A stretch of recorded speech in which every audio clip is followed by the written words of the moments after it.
All right.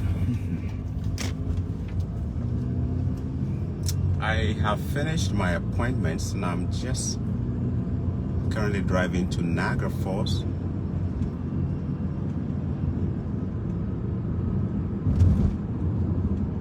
You probably know by now the border has been opened between Canada and US. So the Americans can come to Canada, the Canadians or non-Canadians can also cross to the US. For those who have their visa, if you're a citizen, if you're a Canadian citizen, you don't need a visa to go to the US. All you need is a piece of ID. But if you're a non-US citizen, if you're a non-Canadian, if you're a Canadian citizen, you don't need a visa to go to the US. All you need is a piece of ID. But if you are a non-Canadian citizen, a permanent resident, or just a visitor, you will need a visa in order to go to the US.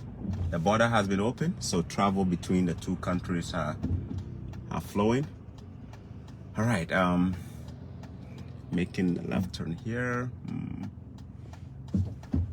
Thank you. Go the screen light so it goes straight. Okay.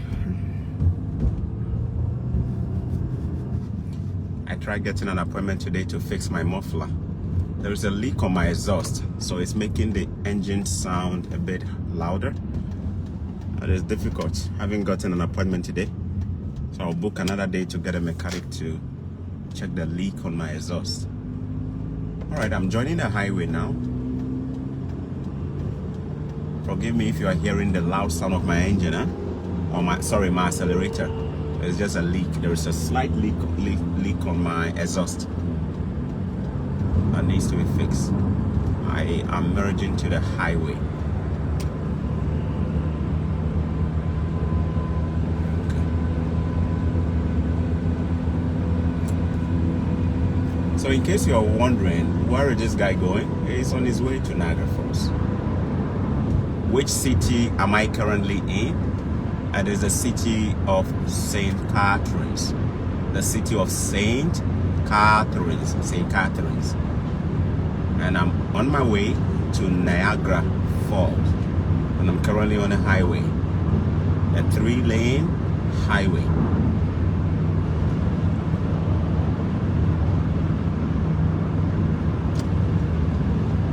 Changing lane. Did my observations. There is a digital display telling you how many kilometers you have to the next exit. Changing lane again. So I'm driving in a fast lane now. The fast lane is lane on the far left.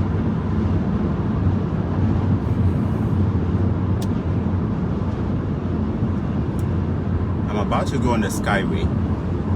The Skyway is a long highway hanging in the air with water underneath it. So there is water underneath. I'm just climbing the Skyway now. It's very high in altitude. So when you hear those sounds, they are just metals on the highway that have been designed to connect and build it on the Skyway. So I'm driving on top of water. The highway is in the sky. It's called Skyway.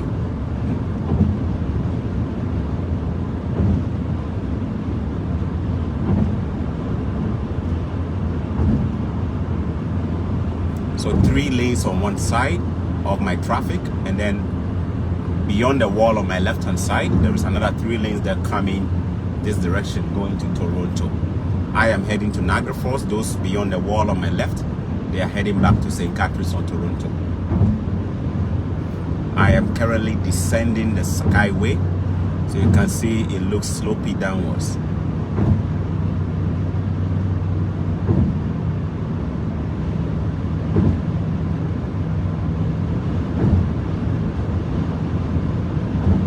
Venice, Agbeno, Madagwafua.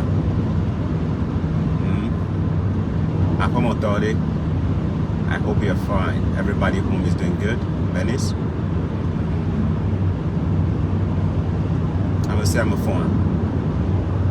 All right, guys. I'm going to zoom a little bit for you guys to see. Now, I'm officially in a different city called Niagara-on-the-Lake. It starts from here. There is also an exit to my left-hand side, which leads to the US.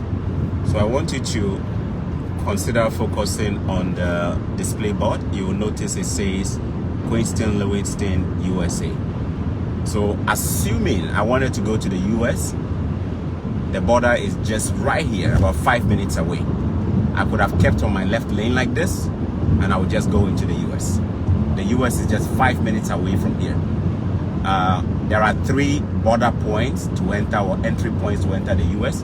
One is the one on my left-hand side called Lewiston, but I won't go into Lewiston. I don't have my passport on me, so I won't go there.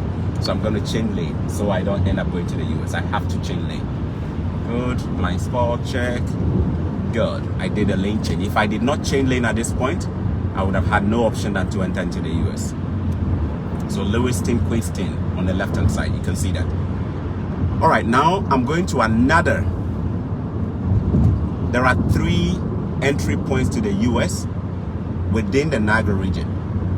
One is Lewiston, the other is the Rainbow Bridge, and then the third is the Peace Bridge. All of them lead to Buffalo, New York.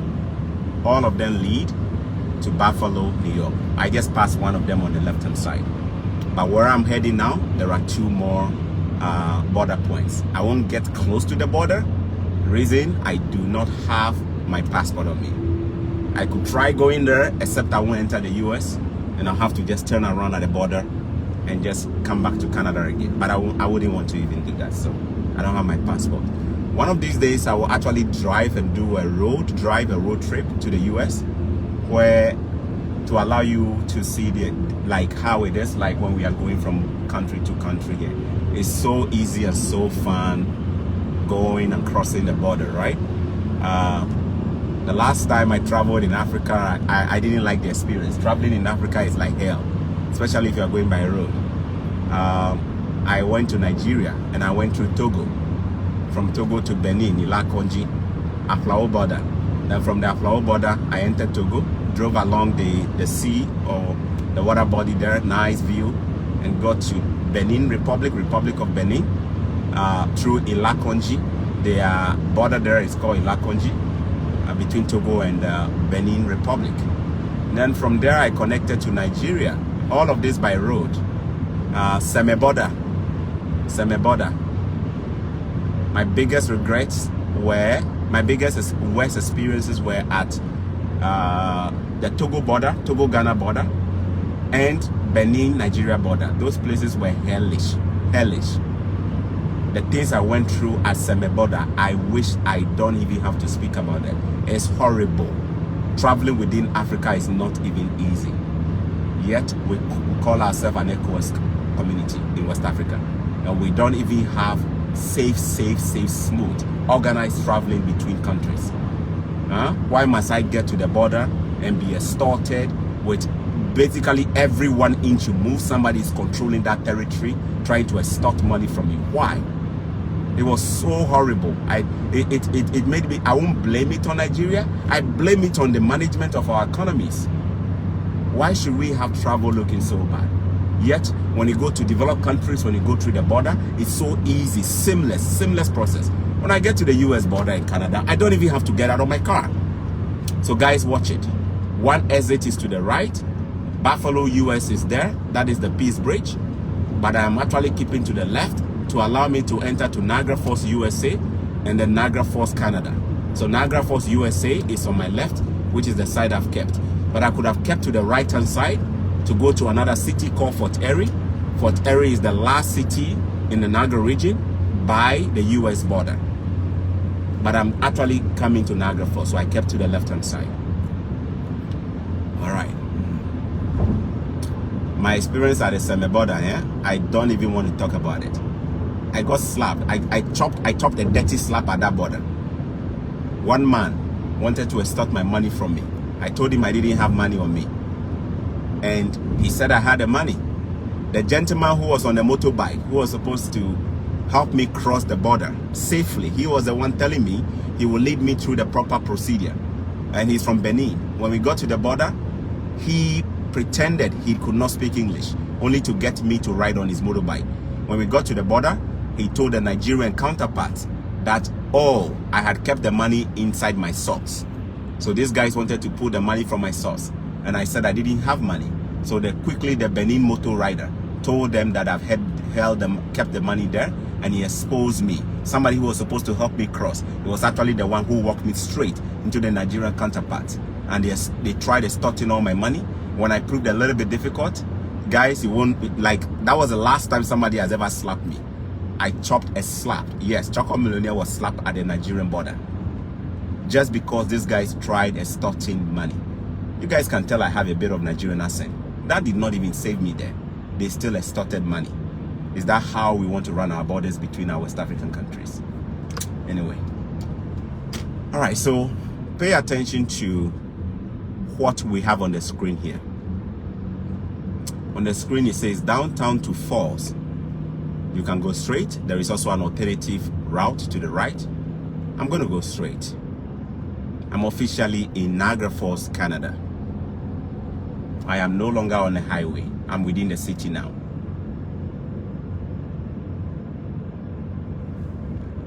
I'm loving this camera. The angles are very, very wide. Niagara Falls, Canada. I am literally 1 minute away from the US border within Niagara Falls. It is called Rainbow, the Rainbow Bridge. It's called the Rainbow Bridge. We have 3 entry points to US or Canada from the Niagara region. One is called Livingston Bridge, which was the first I showed you, but I didn't take. If you read what is on the sign here, it will say Bridge to USA, use left. To the Niagara Falls in Canada, use right. So I'm going to deliberately keep to my left-hand side for you to see. Let's see this. Bridge to Falls, Bridge to US. Okay, so if I want to go to Niagara Falls, I would have kept right. But let's pretend I'm going to the US so you guys can see how it looks like. Let me even stay here, and I'm going to slow down for you to see it. These 2 lanes you are seeing here, innocent like this, make a lot of difference. If I want to go to the US, look at it, Bridge to US. But if I want to go to Canada, I'll have to take an exit. Once again, it shows down here, Bridge to USA, duty free, the falls. But like I said, I will not go to the US. I will just show you where it is. Now, here is where the US border begins. You may have noticed there is a traffic light coming up. All right. It's green, so let me go. It's safe.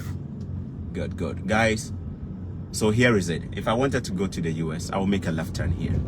Officially, when I enter here, I will try and turn the camera for you guys to see it better. This is a duty-free. Can you see it? Duty-free.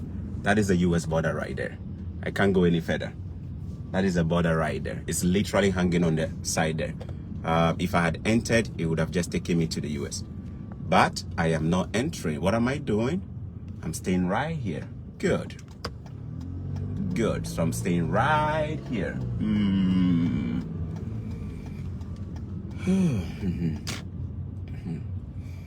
Good.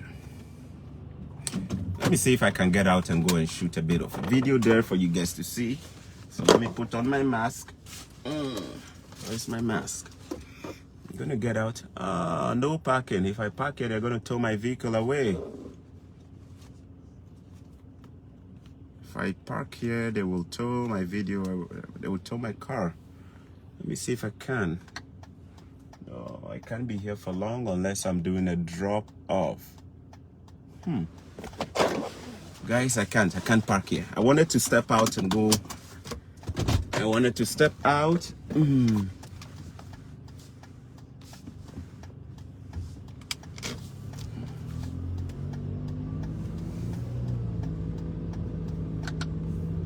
So I wanted to step out and then go and show you guys the bridge. But if I leave my vehicle there, they're going to tow it.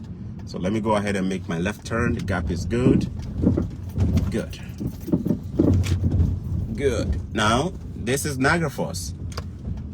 This is Niagara Falls. This is Niagara Falls.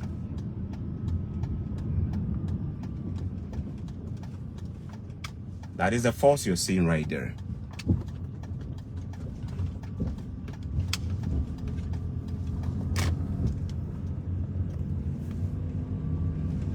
I'll drive a bit slowly so you guys can see things.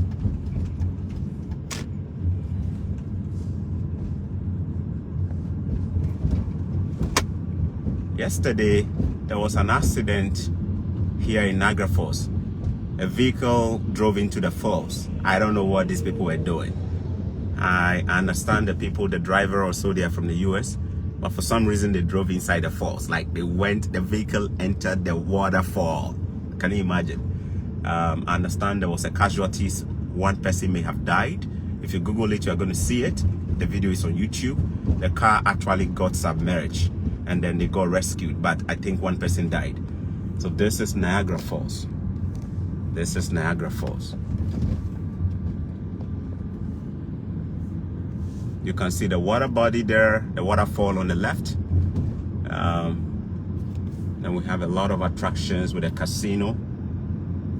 What you are seeing in red there is a casino, the Niagara Falls Casino.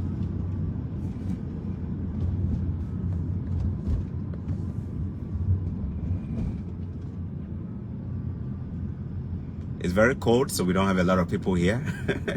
But we still have some people walking around and enjoying the views here. Good. In summer, this place is so packed with travelers from all over the world, within Canada, outside of Canada, coming here to enjoy the view of the falls. I think we have another falls within Africa, which is nicer, even nicer. Victoria Falls in Zimbabwe. I can't wait to get there one day. Victoria Falls is equally beautiful. Niagara Falls is another one. And I'm proud to say, Canada has the nicest part of the falls, huh? Canada has the nicest part of the falls. I wish I could turn around here and show you guys something. Oh, it's getting blurry. Let me wipe the screen.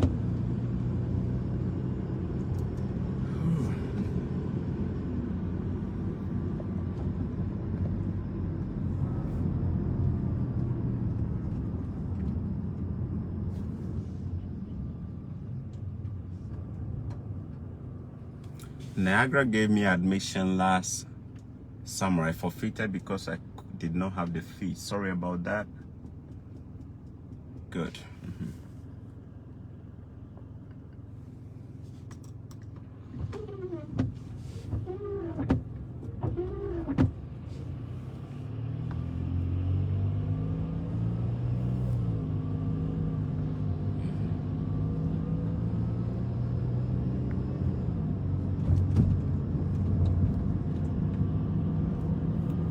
All of this is the falls. Unfortunately, I can't touch my camera and hold it because I'm driving, but I wish you guys could see the falls on my left hand side. It's so beautiful. When I turn around and I'm coming, I'll try and turn the camera to see if you guys can see it even better. Okay, it's so beautiful, so beautiful. See if I can turn it a little bit here so you guys can enjoy it. Okay.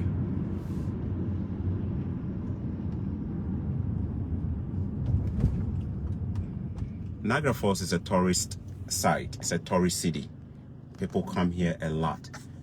We have a lot of beautiful places in Africa we can develop to attract. We don't.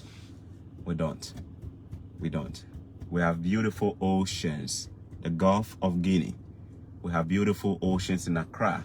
We have the Korle Lagoon. We could develop the Korle Lagoon into a serious boating city center, where people will come and just ride boats and have all kinds of like fun on it. We don't. Leaders won't do it. They won't even attract foreign investors or business people to come and do it. Instead, we have allowed that place to be turned into a shitting zone, where people go and line up and poo, and we dump all human excreta into the Korle Lagoon.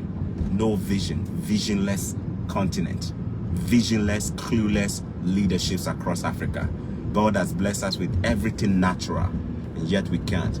These people have a water body, but look at what they've built around it, just to make this place. Beautiful roads, beautiful scenery, to complement what God gave them. God gave them only the water, but they turned the rest into something else, and they added value to it. And people are traveling just to pay to come and view some of these things here and enjoy it. Don't we have these things? Don't we have waterfalls in Africa?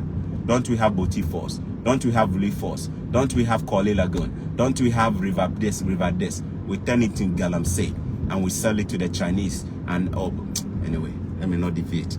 Today I'm just here to show you, because when I go into leadership now, I'll begin ranting. All right, let me find a way to turn around and then come back.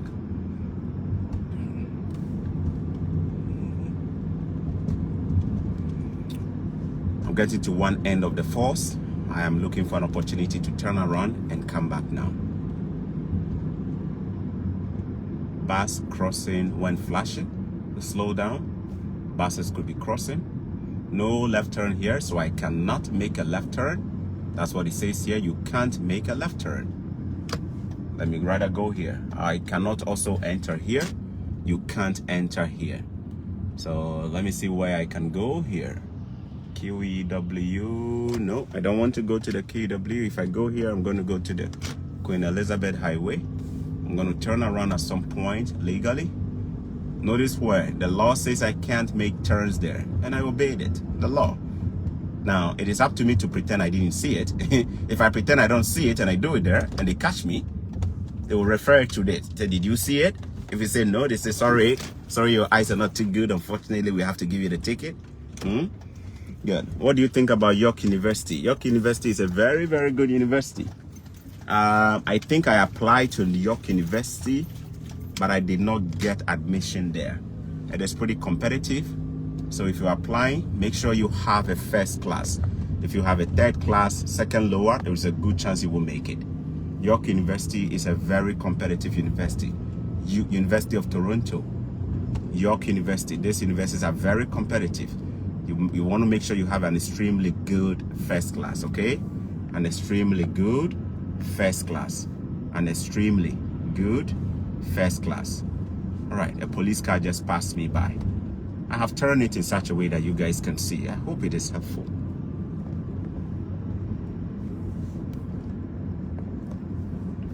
I've turned the camera in such a way that it can help with the view. Change lane to the right.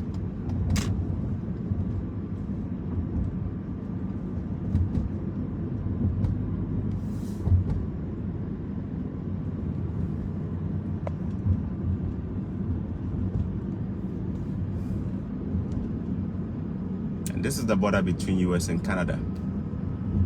The Niagara River, out of which we have the Niagara Falls, is what separates Canada from the US. This is what separates Canada from the US. So on the right hand side beyond the water you're seeing there, that is US.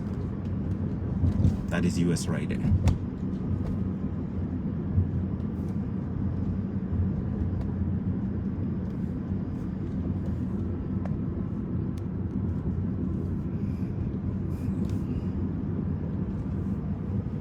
And this building you are seeing there, this is a hydro plant, hydro building.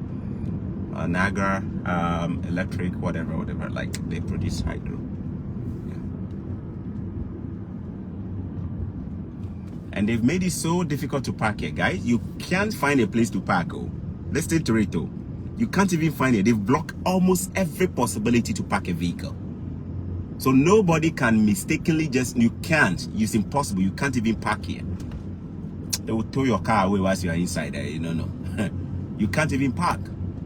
They've made it in such a way that if you want to park, you must go to the designated parking lots to go and park. You just can't even stop basically you can't park. That's what I'm trying to say.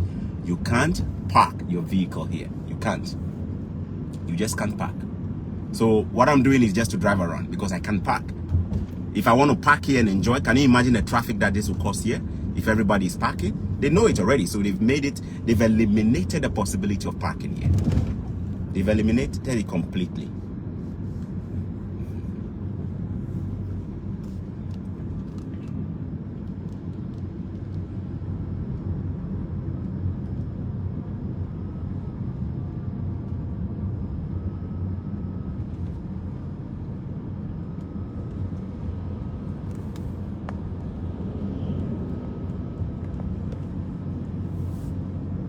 This lane ends, so change lane. The sign ahead is telling me the lane is gonna end, so I should change lane. That is what the sign there means. The road sign there means the lane is gonna end, so change lane.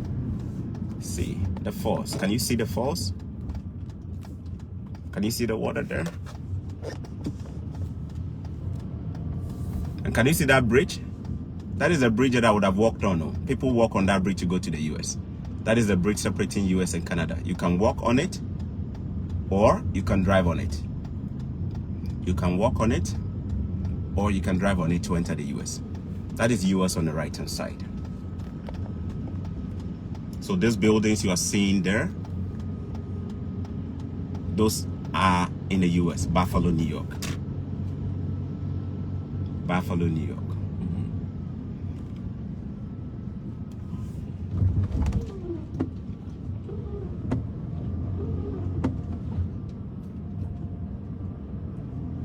And here there are a lot of pedestrians who could be crossing, so you keep your eyes wide open. People are taking pictures.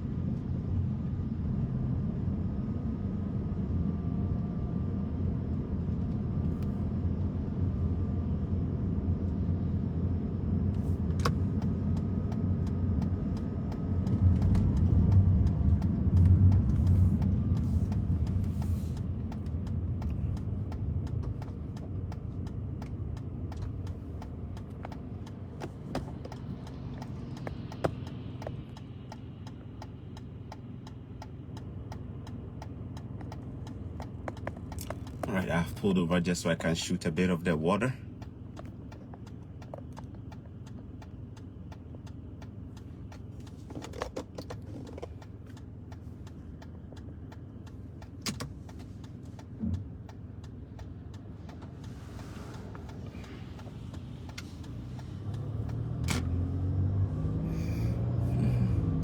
That is a police car in front of me. Police patrolling around. Can you see that? Police. That's a police car right there. Patrolling around.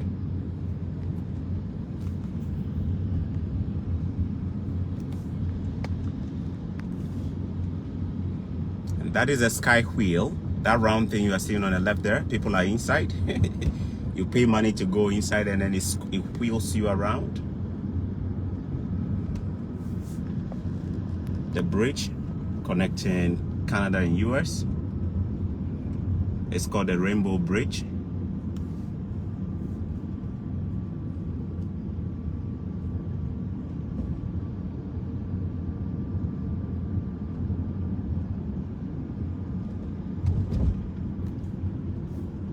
That's a bridge. We're getting closer, so you get to see it better.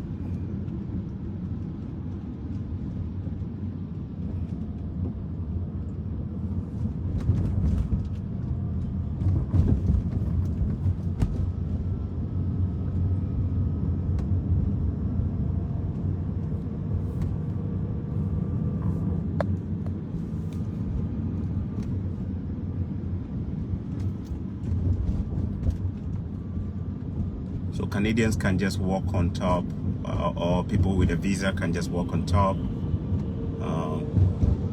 Peter Samba wants to be in a video with me. Unfortunately, I'm not doing a video call today. Unfortunately, today is just about me just vlogging. I'm going through a tunnel. Basically, the bridge is on top of me. That's the bridge I just went under. The Rainbow Bridge. I just went through the Rainbow Bridge.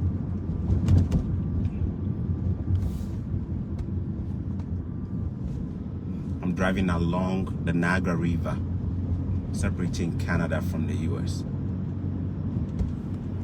And once again, everything you see on the right hand side is US, and everything you see where I'm driving is Canada.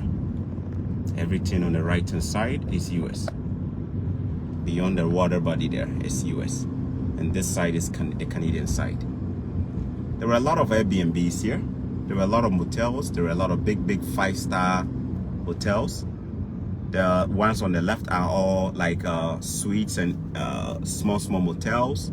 Many people have turned their houses into Airbnbs because, I mean, over here, tourism, high demand for accommodation, right? Yeah, so if it's one of the things you can do if you have an investment property. In Niagara Falls, you could do Airbnb. It's huge at $300 a night, $400 a night when the hotels are all out. So many people have converted their houses into Airbnbs and small motels, and they're making a lot of money doing that. Airbnb is one of the things I like to go into. It pays way better than regular rent that tenants pay. So I'm planning to go into Airbnb at some point in the future. All right. You might be wondering, what am I doing? I'm just driving along the Niagara River. Let me see if I can show you where the car got submerged in the water. Remember I said yesterday, a vehicle got off of this road and got into the Niagara River. But think about it. If there is a wall like this on the right hand side, how is it possible that a vehicle can cross and go into the river? The further I go down, the less you see the walls. And that is where people get tempted to drive and get too close. I don't know what the person was thinking. I'm not in their shoes, so I can't even. But it's just unthinkable that somebody could just drive their vehicle into the Niagara River. That's what happened, unfortunately. You can just Google it and see the video I'm talking about. Now, a car submerges in the Niagara River, and the passenger dies or driver dies. Just check it on YouTube. Just Google it. You're going to see the video I'm talking about.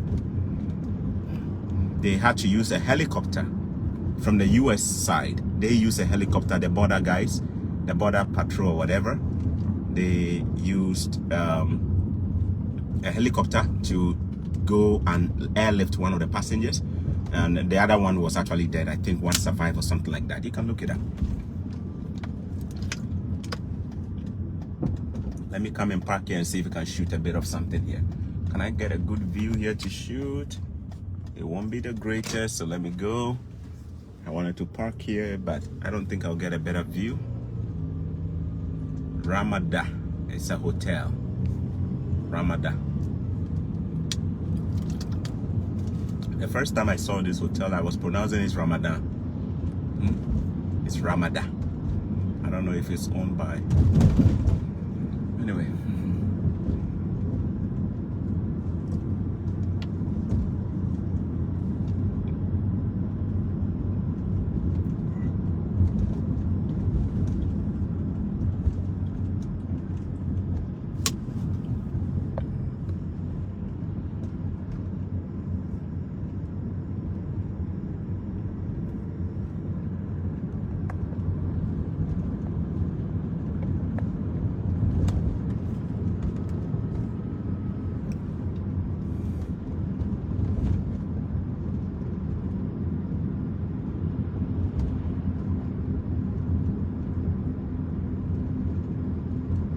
Are you guys enjoying the drive-through in Niagara Falls?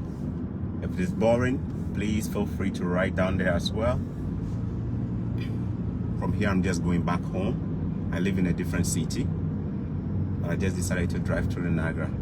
Yeah. Let's see. I think there's an interesting view here. So let me pull up here so that we can enjoy the view a bit here. I think it could be interesting. Niagara Parks, Whirlpool Aero car. Let's see if we can get a view here. We won't see the falls, but we may see the water body there. The river. Let's see if we can get something here. Let me go step out and check what I find first.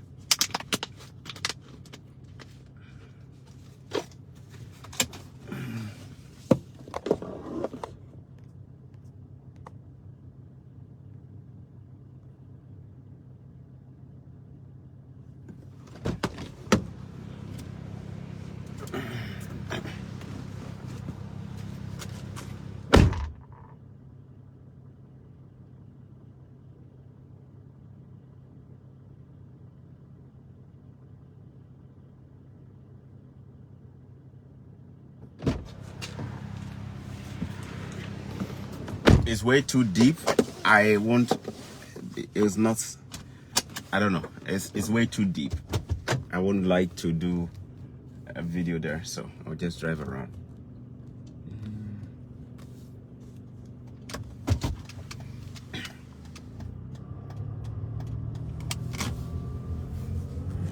Yeah, people travel to come and enjoy the Niagara Falls all the time. Because I live in the Niagara region, I've seen these places more and more, so it looks very normal to me and very banal, very ordinary. But you know, if you don't live here, you tend to appreciate it more, right? People travel all the way just to come and watch the states, but those of us who live here, it's just what it is. If you live in a place which is very popular, because you've seen it over and over again, it becomes so casual to you. And people travel just to come and see the Niagara Falls. John Dumelo was here probably 2 years ago. He posted a picture of the Niagara Falls. He was here 2 years ago.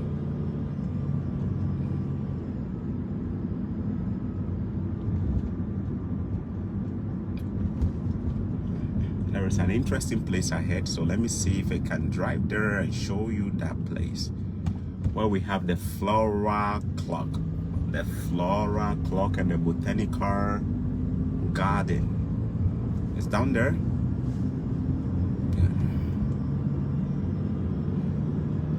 I'm looking forward to applying to Mohawk College in Toronto.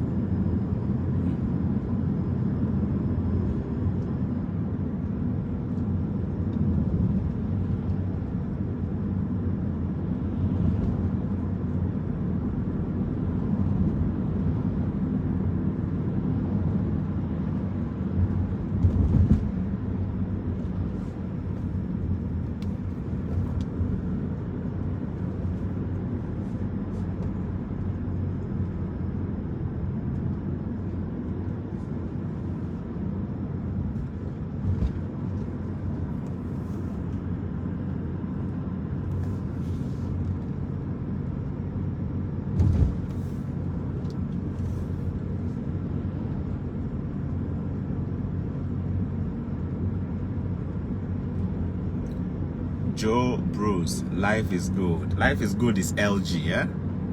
Joe Bruce, do you work for LG? Life is good. This is what good leadership does. Good leadership creates this. Okay, I think I can stop here for us to enjoy the view. It's not bad here. This is better. We can enjoy something here, isn't it? We can enjoy something here. Good. It's not too bad. At least I can shoot something.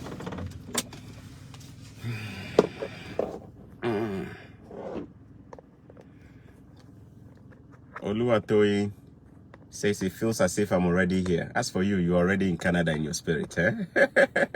Guys, give me permission. I'm removing the phone from the holder. It's very tight. Don't want to shut down this video by mistake.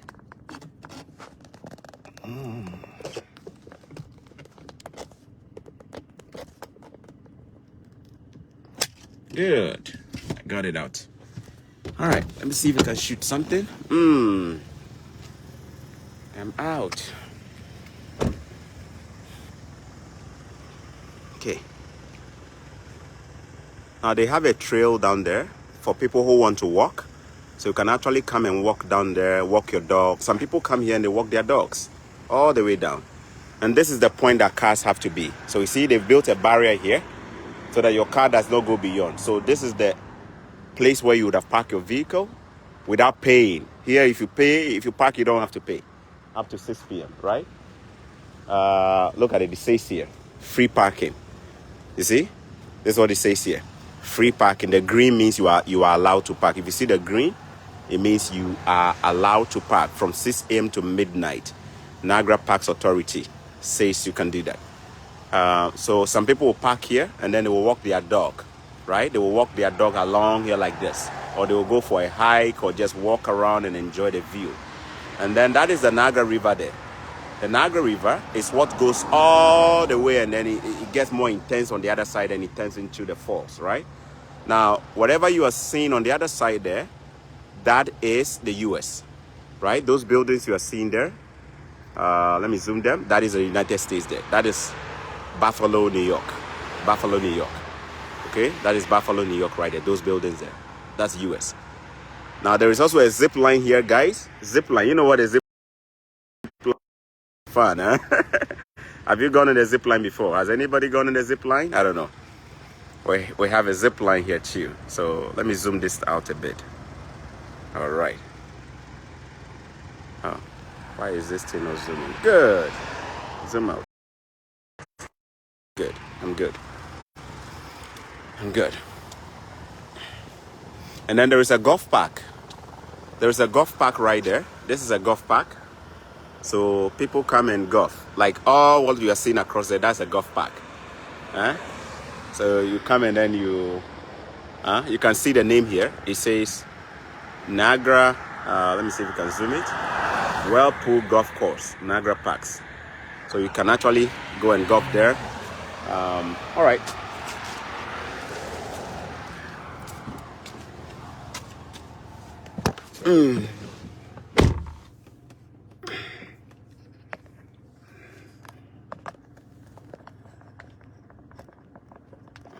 Put my phone back.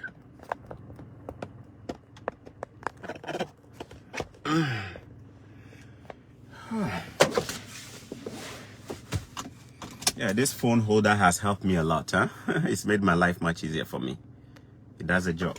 All I have to do is to fix it and drive.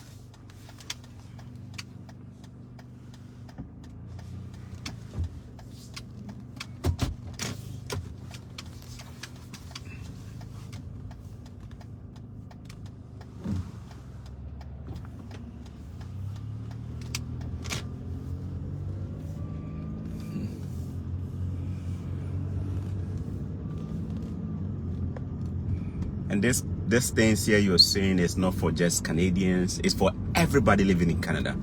We can all enjoy it. We can all enjoy all of this. We can enjoy it. There's a building. Oh, should I go to the right? It's beautiful. There's something here on the right hand side. Should I go there and show it to you? Anyway, let's drive. There are so many attractions here I can't capture.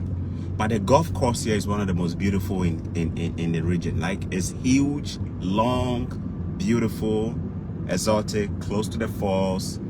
It's just beautiful. It's beautiful.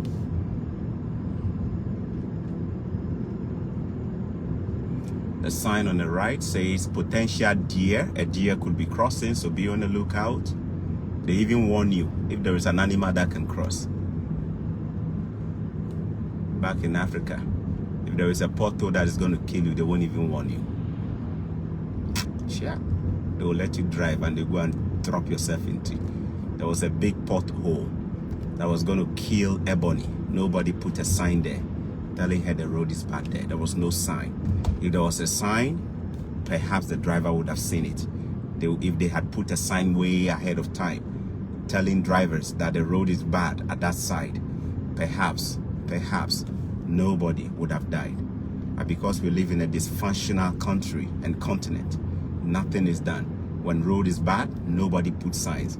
Ebony, those of you who don't know Ebony, a very talented musician from Ghana who died about 2 years ago from a car crash, just because they were driving on a mini highway or interregional state or trunk road or whatever, and at the end of the day the road was so bad at a point they didn't see it. The car swerved and it was too late. In dysfunctional countries, they don't even warn you when something is ahead, but you can tell here they warn you about everything. If the lane is going to end, they tell you. So even if you are not a good driver but you understand science, you know they are telling you something. You just saw a squirrel. A squirrel came from the left hand side. But am I surprised? No, I'm not surprised, because they've already warned you that animals can cross. Did you guys just see a squirrel? I don't know. You guys saw that I did something small to my car. They've warned me already with signs. The signs are telling me animals can come out. So I wasn't surprised. A squirrel just came out. A squirrel just came out. All right? I didn't want to kill the squirrel. My speed wasn't also too bad.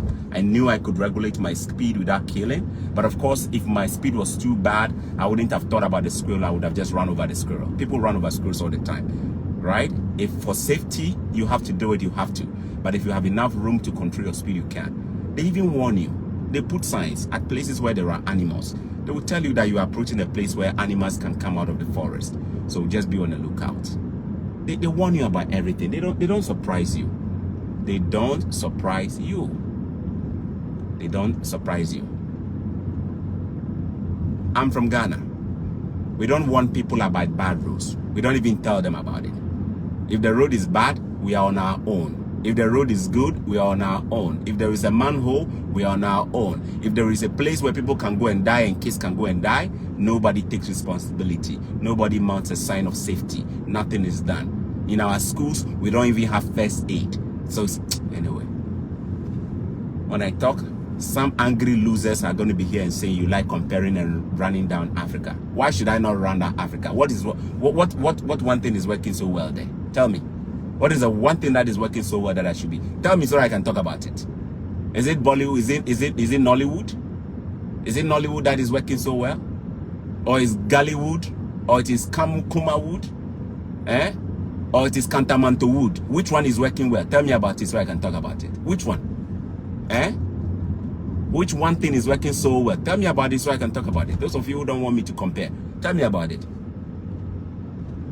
When you read the about of my page, it tells you I'm going to compare the two continents, the two worlds, so that we can see the difference between the two. I've written it there.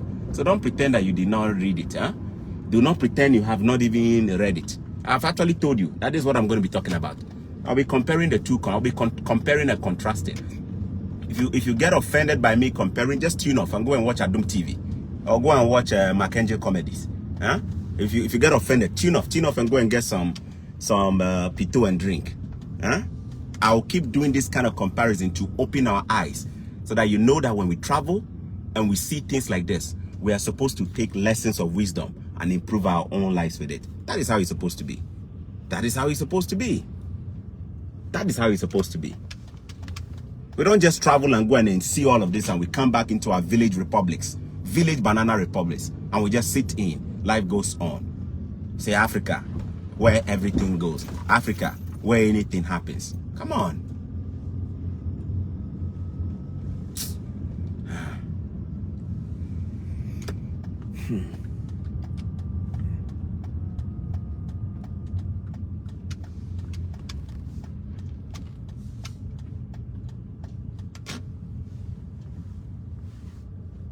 This is the Niagara Flora Park. Let me see if I can go show something here. Niagara Flora Park.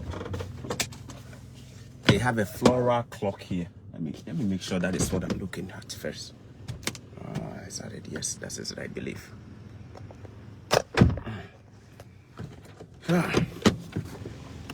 So anybody who gets high blood pressure, because I am making comparisons using equal scale of measurement, not an unjust comparison. I compare leadership to leadership. I compare things. If I compare and you don't like it and you get offended, just tune off and go and watch Adum TV or Iroko TV, or tune off and go and watch some movie. You can tune off and go and watch a telenovela. So long as you watch this, I will keep making this. I've written it on my page that when you come here, you're going to see me do this. This is the Niagara Floral Park. Okay, let me show this. This is just a clock that has been built within flora like plants. They've just turned it into a clock, and yeah, it works. But I think because it's winter, it's probably not working now. But in the summer, it's so beautiful, like different colors, very beautiful. People come here just to watch this. It's beautiful. We're in the winter, so the leaves are all bad and looking so shaggy, you know. If you go online, you can just Google it, the Niagara Floral Clock. It has something here, so let me just show it for you to read it. Good. The floral clock was originally built by Ontario Hydro in 1950 and is photographed almost as often as the falls. It is 12 meters wide with a planted area of 11.5 meters wide, making it one of the largest such clock in the world. The planted phase is making it is maintained by the Niagara Pass horticulture staff, while the mechanisms are kept in working order by Ontario Hydro. The intricate designs on the face of the timepiece are changed seasonally and are created with up to 20,000 carpet bedding plants. The ground surrounding the clock feature mixtures of shrubs, perennials, and bedding plants, and the tower at the back of the clock houses Westminster chimes that greet each quarter hour. If the door into the tower is open, you can take a glimpse at the clock mechanism and enjoy photographs that show the history of almost every phase design all the way back to 1950.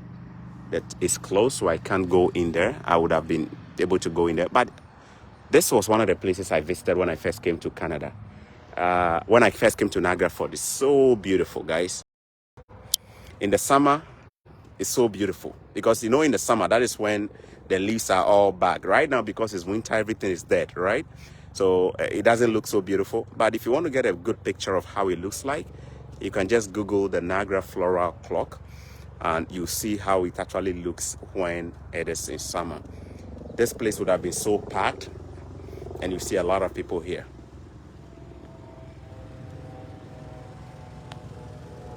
You can tell I'm the only person here, right? So nobody's here.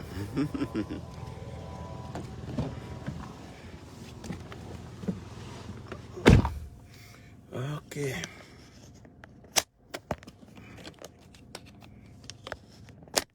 My goodness. Putting this thing back can be very difficult. It's tight.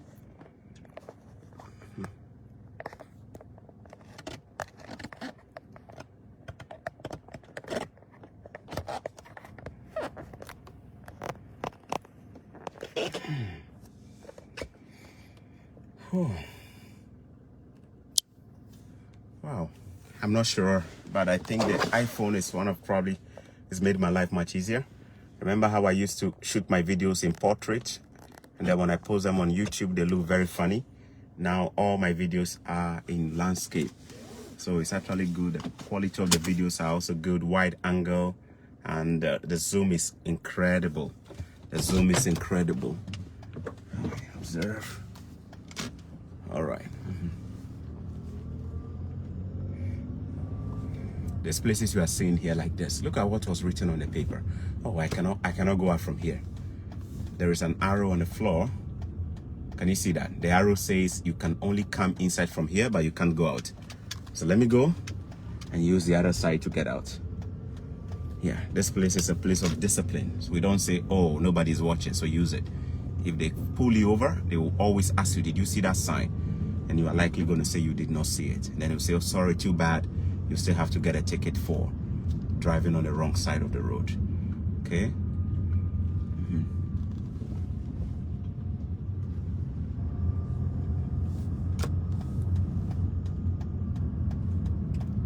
The sign says I should go left. So I'm going left.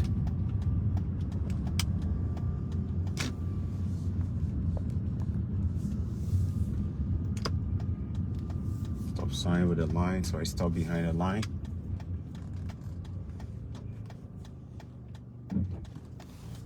There's a car coming, so let him pass.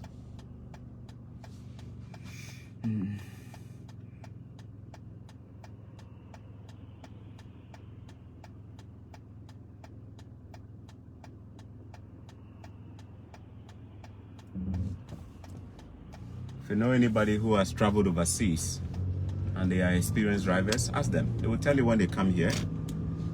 This place makes them feel as if they don't even know how to drive, because the rules here are enforced. Unlike Africa, where we don't have signs in abundance, here everything they put signs there to caution you. See the sign here? Sharp curve coming up. There is a hidden street. Pedestrian could be crossing, so please watch. They put everything on the road so that you don't get surprised. They tell you everything ahead of time. In Africa, intersections, we don't even have stop signs. How many intersections do we plant stop signs? We don't. So when people get there, they have to use their gumption and common sense to drive, creating all kind of mayhem and accidents here and there. The place of leadership is to provide things to bring clarity and order. Leadership is not to promote disorderliness through our inactions. Anyway, did I come here? I don't know if I came here. Let me quickly come here and see. Have I been here? I don't think so. So let me come here and show. Get off here. Good.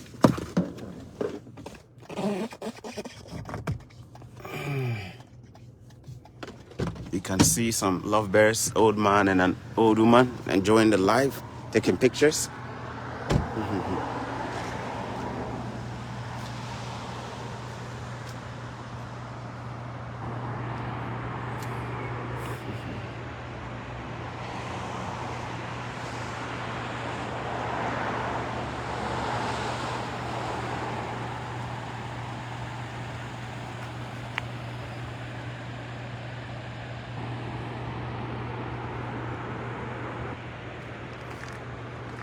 So that, guys, that is the bridge right there. The bridge. And all the cars you're seeing on top like that, they are coming from the US. They are coming from the US. Those cars are coming from the US entering Canada. And that is the checkpoint there. Let me zoom and see if you guys can see the checkpoint where the US border guys would have checked anybody who is entering. See that building there? That building there, the glass building, that is where you would have stopped for the border officers to check you out. Before they allow you in. All right.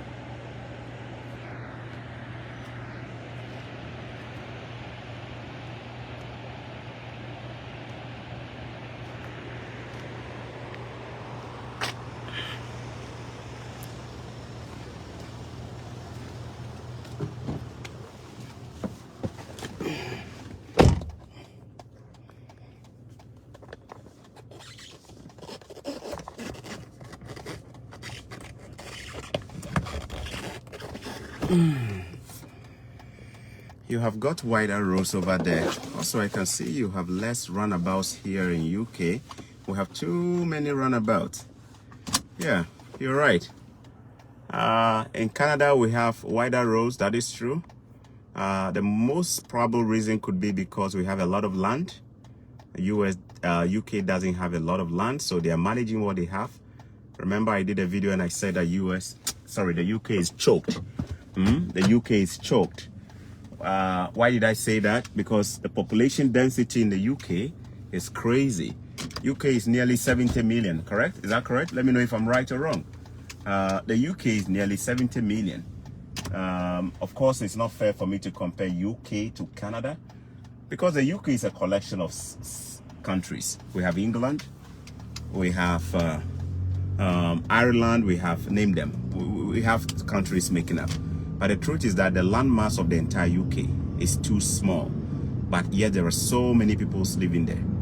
So at the end of the day, what happens? Demand and supply. There will be pressure on everything and they have to manage what they have. The roads are narrower, the rooms are smaller, the living rooms are smaller, the kitchens are smaller, the bathrooms are tiny. It's just geographically what they can do with the land, right? Our roads are much wider because we have a lot of land. So you see, maybe at some point if Canada becomes overpopulated, we may also be narrowing down our roads. But for now, we are so fortunate to have the second biggest land size in the whole world. Russia has the biggest land mass in the whole universe, followed by Canada. Canada is the second. In fact, the whole of Ontario is probably bigger than so many African countries combined. Ontario is probably even bigger than Nigeria. You can check the map and let me know if I'm right or wrong. Ontario is probably even bigger than the whole of Nigeria. It's huge. It's huge. So that is one of the advantages here in Canada. I tell people that Canada is an developed country. In other words, the potential for Canada to grow is massive. That is why if you're an immigrant and you live in Canada and you know exactly what you're doing, you will be reaping a lot of rewards. Because before a lot of people will come in the future, you would have already established yourself and built big. Think about it. Think about the potential. Think about the potential for real estate in the future. It's huge. Oh my goodness, I love this sun. The sun is just on me and I love it. We don't have a lot of sun in winter, so when we see it like this, we're so excited. In an hour from now, the whole of this place is going to be dark. So this sun is extremely needed. We don't have a lot of sun in winter. We don't have it at all. So I'm grateful that I'm getting the sun on me. Yeah, grateful. It's 3:48 p.m. In the next 1 hour, the whole of this place is going to be dark, pitch black. We are having shorter day and longer night. Shorter day, longer night. By 5 o'clock, 4 o'clock, it's already dark. By 6 a.m., it's already bright, like 8 a.m. That is what we have in winter. Shorter day, longer night. Shorter day, longer night. So you sleep in the night, and then it will feel like it's forever. It's taking forever for you to wake up because the night is too long. You see that? Your 6 p.m. looks like 8 p.m. Your 5 p.m. looks like it's 8 p.m. or 7 p.m. So you have a lot of time in the night to sleep. Darkness, right? In Africa, is the same weather every day. When I say the same, the sun sets almost at the same time every time. It's so stable. Here, their weather is so unpredictable. In summer, we have longer day and shorter night. In summer, we have longer day and shorter night. We could have daylight and the sun will be bright like this up to 10 p.m. in summer. You heard me right. The sun could be bright like this by 10 p.m., 9 p.m., 10 p.m. You may have seen some of my videos where it was 9 p.m. and it was so bright. That was because it was summer. Longer day, shorter night. There are places in Canada where they have daylight all the way up to midnight. The 3 territories of Canada, Yukon, Nunavut, those places, they even have daylight running up to midnight. Do you know what it means? It means they still have no darkness by midnight. It is what it is. And in winter, they have 3 hours, 4 hours of daylight, 5 hours. It's just too short. Different parts of Canada and then different weather, right? Anyway, it is what it is. It is what it is.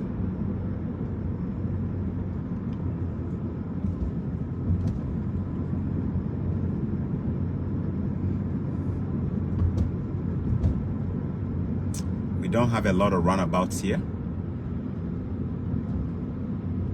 Runabouts are alternatives to traffic lights. So when you see countries design runabouts, they are basically trying to control the flow of traffic from north, south, east, and west by putting a runabout there, and then they will put a yield sign, a triangle there, telling people to be careful when they enter. They don't want to put a traffic light there that will cause massive accidents or maybe slowing down the flow of traffic. So they put runabouts. So in the UK, when you say there are a lot of runabouts, it simply means they are trying to control the traffic lights, north, south, east, and west with the runabout. It is what it is. We don't have a lot of runabouts here in Canada.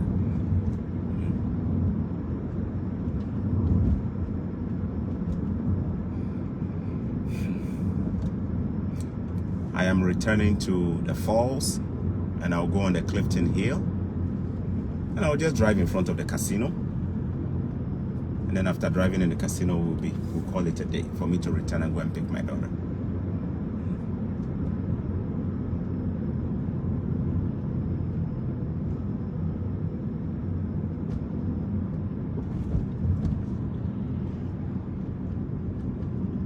There are motels on my right-hand side. Some of these motels you are seeing have been booked all the way to next summer. So you check in and then they will tell you they have no rooms. Some people have booked it all the way to next summer.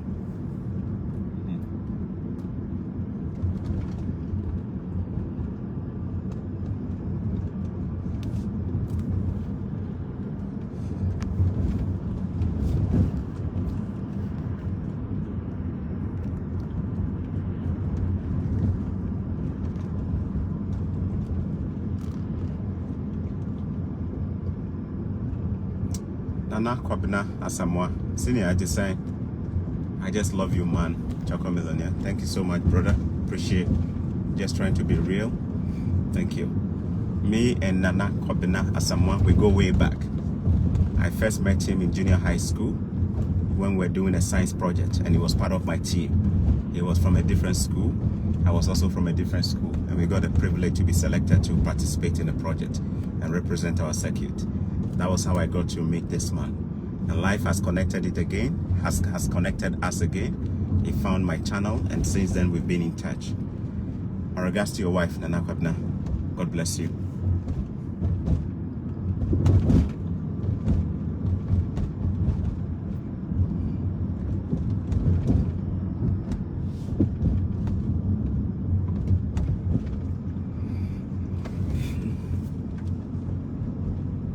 I will drive in the next few, probably 1 minute. I'll be going on top of the Clifton Hill. The Clifton Hill is one of the most popular places in the Niagara Falls. It has a lot of attractions, museums, fun places, the Sky Wheel. I'll be driving on top of it, and I hope that my wide cameras will capture as much as possible for you guys to see.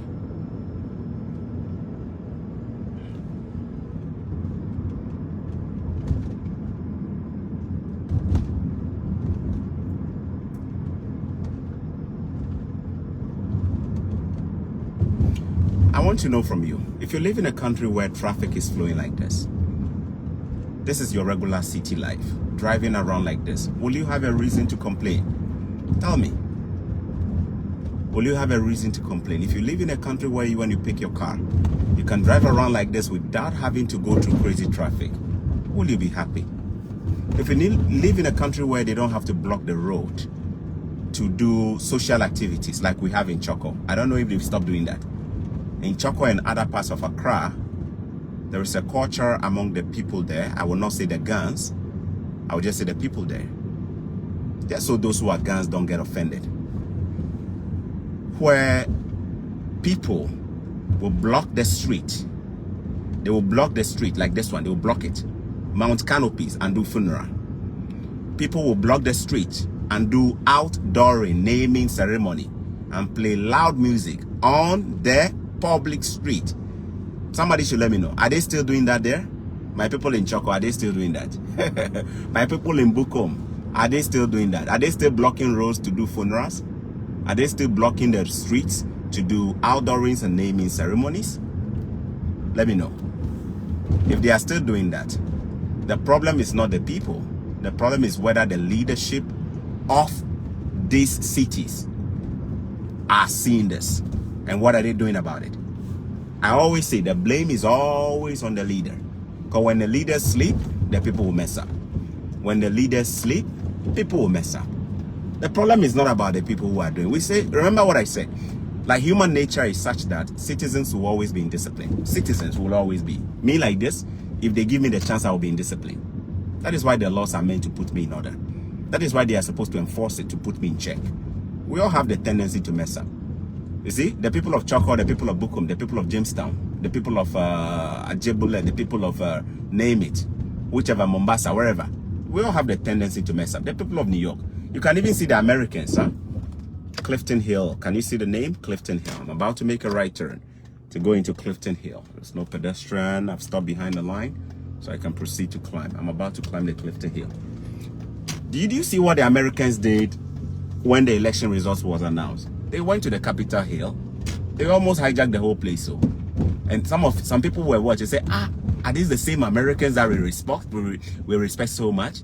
Yes, that is the indiscipline of the citizens coming out at the highest level. Humans will always have the tendency to mess up. I'm climbing the Clifton Hill, guys. This is what we call the Clifton Hill. It has a lot of attractions. Let me drive a bit slowly so you can see it. If you ever see them in the videos, you find a lot of people coming here just to enjoy. If you go inside some of them, it's so nice and beautiful. Nice fun places, entertainment places for you and your kids. Oh my goodness, the Sky Wheel is right here. Let me turn and probably show you guys a lot of activities here. Clifton Hill, you can't have enough. They have way too many fun activities here. The Mario Kart place is also where the Speedway, where you can go sit in with your children. Can you see that? That's the Sky Wheel. Remember the Sky Wheel that we're seeing? There are people inside. You pay and they put you in and they wheel you around. There's a dinosaur park too. You guys can see the dinosaur park. There's a dinosaur park on the left You can pay and go in there and golf and watch the dinosaurs throw fire from their mouth. Fire comes out from their mouth occasionally. Okay. All right.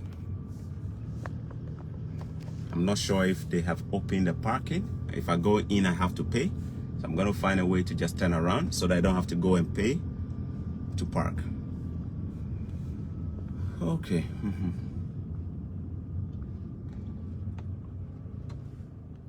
Now the Niagara Falls is unusually very quiet compared to this is the speedway.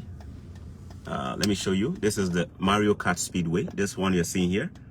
So it is open. You can come and race with your kids like Mario Kart, Yoshi.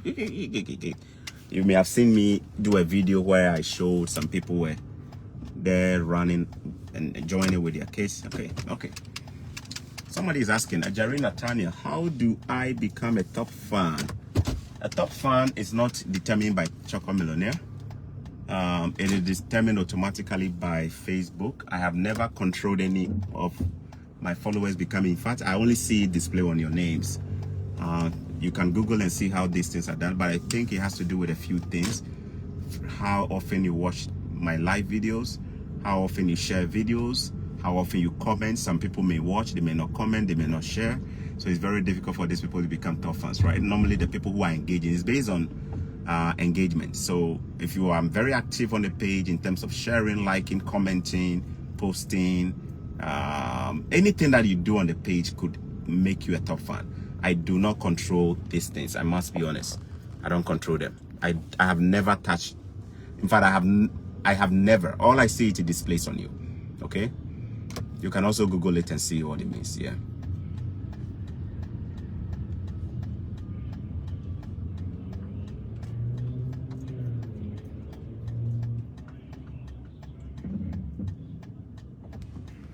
There are a lot more interesting places here, but I can't go to all of them.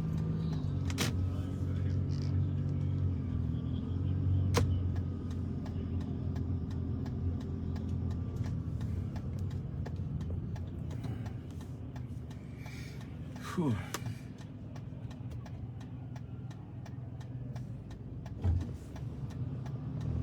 Observe.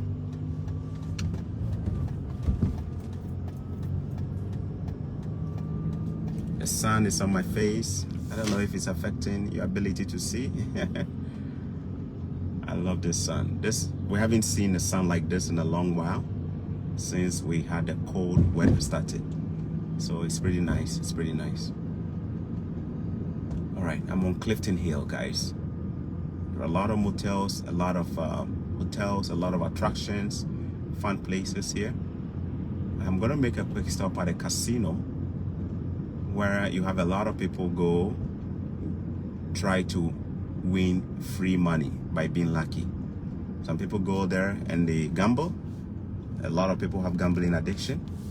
I know somebody who is from Haiti who works so hard, 2-3 jobs, but then he uses all the money to gamble. Actually, I think I should go. I can't change lane on the thick line, so let me go and turn here. I wanted to go ahead and turn there, but it's okay. Let me join from here.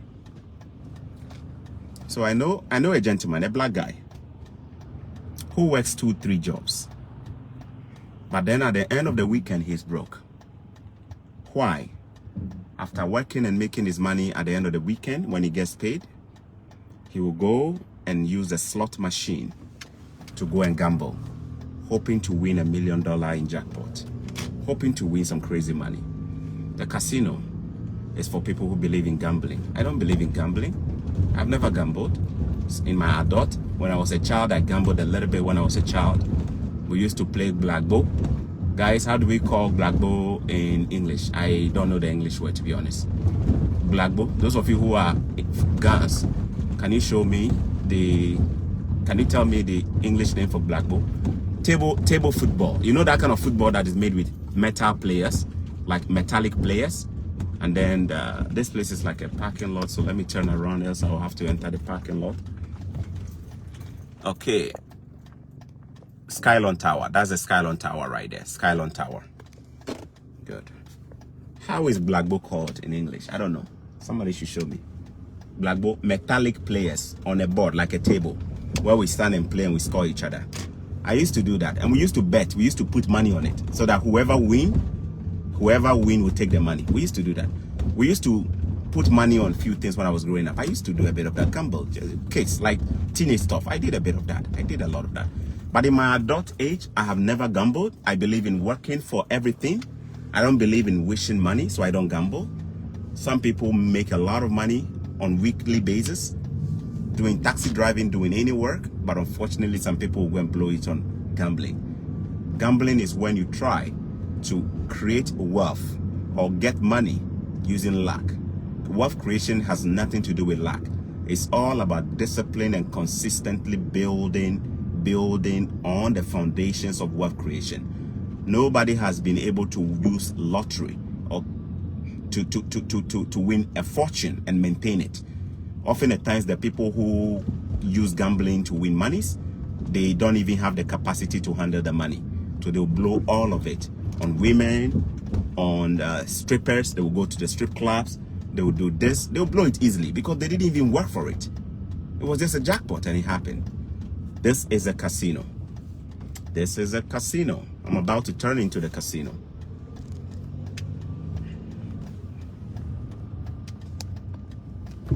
This is a casino. This big building you are seeing here is a casino.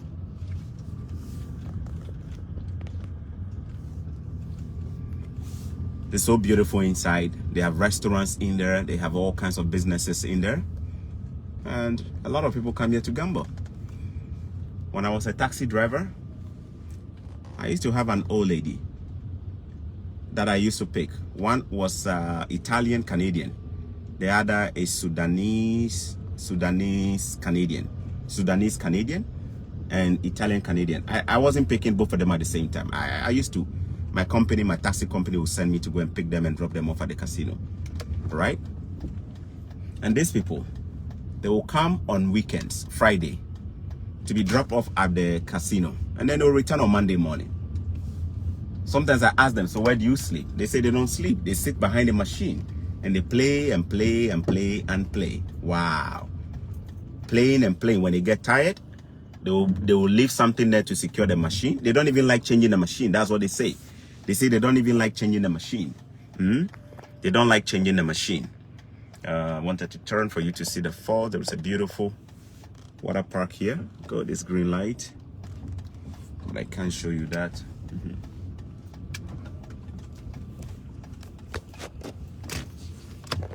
Can you guys see that? Okay, it's a beautiful water park here. Let me see if I can show you.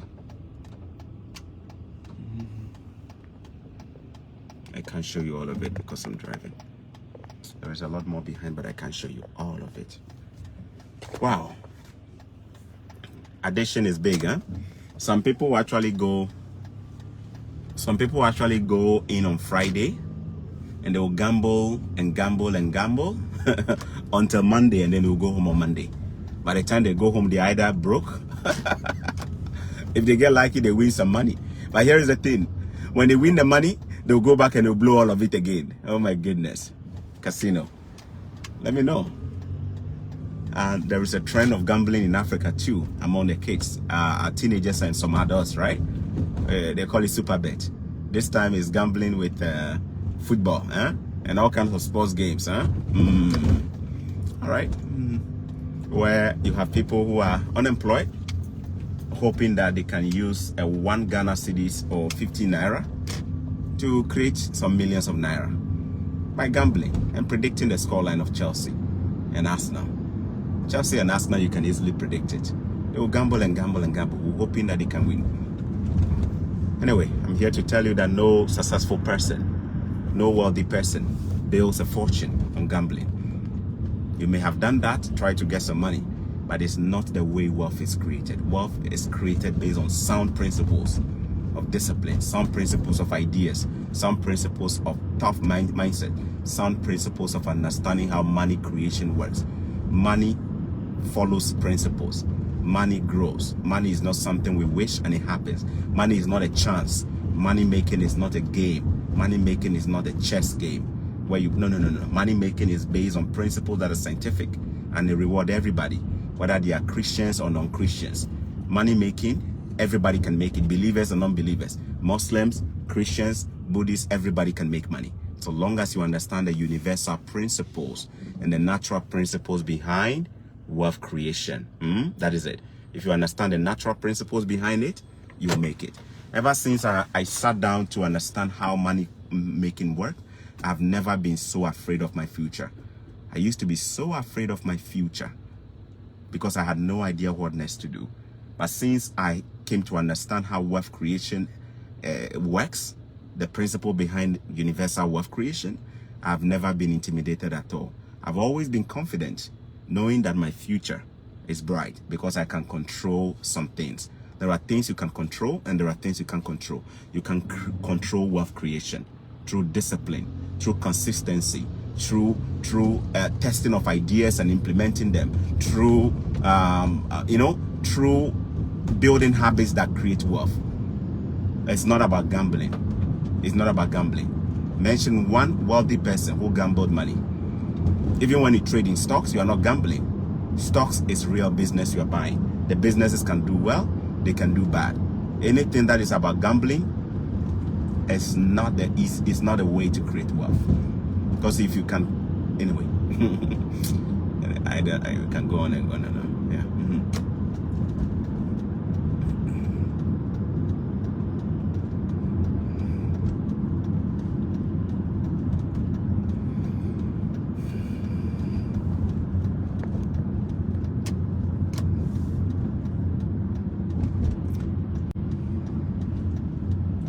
Don't you think if we have this kind of traffic flow in Africa, Africa will be better? Don't you think if our roads, you can tell the roads are not perfect, huh? Some places are a little bit bumpy, some places have cracks. We know why the cracks are there. They put salt, all kind of things on the road during winter, so the road ends up cracking sometimes in the summer, extreme heat, so many reasons.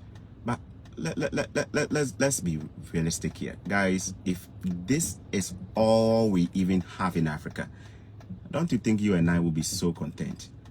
Roads that are networked like this, properly working, not dusty roads that turn your white shirts into chocolate shirts, brown chocolate shirts, that blocks your nose. You put your hands in your nostrils and your nose is filled with. You put your hands in your ears.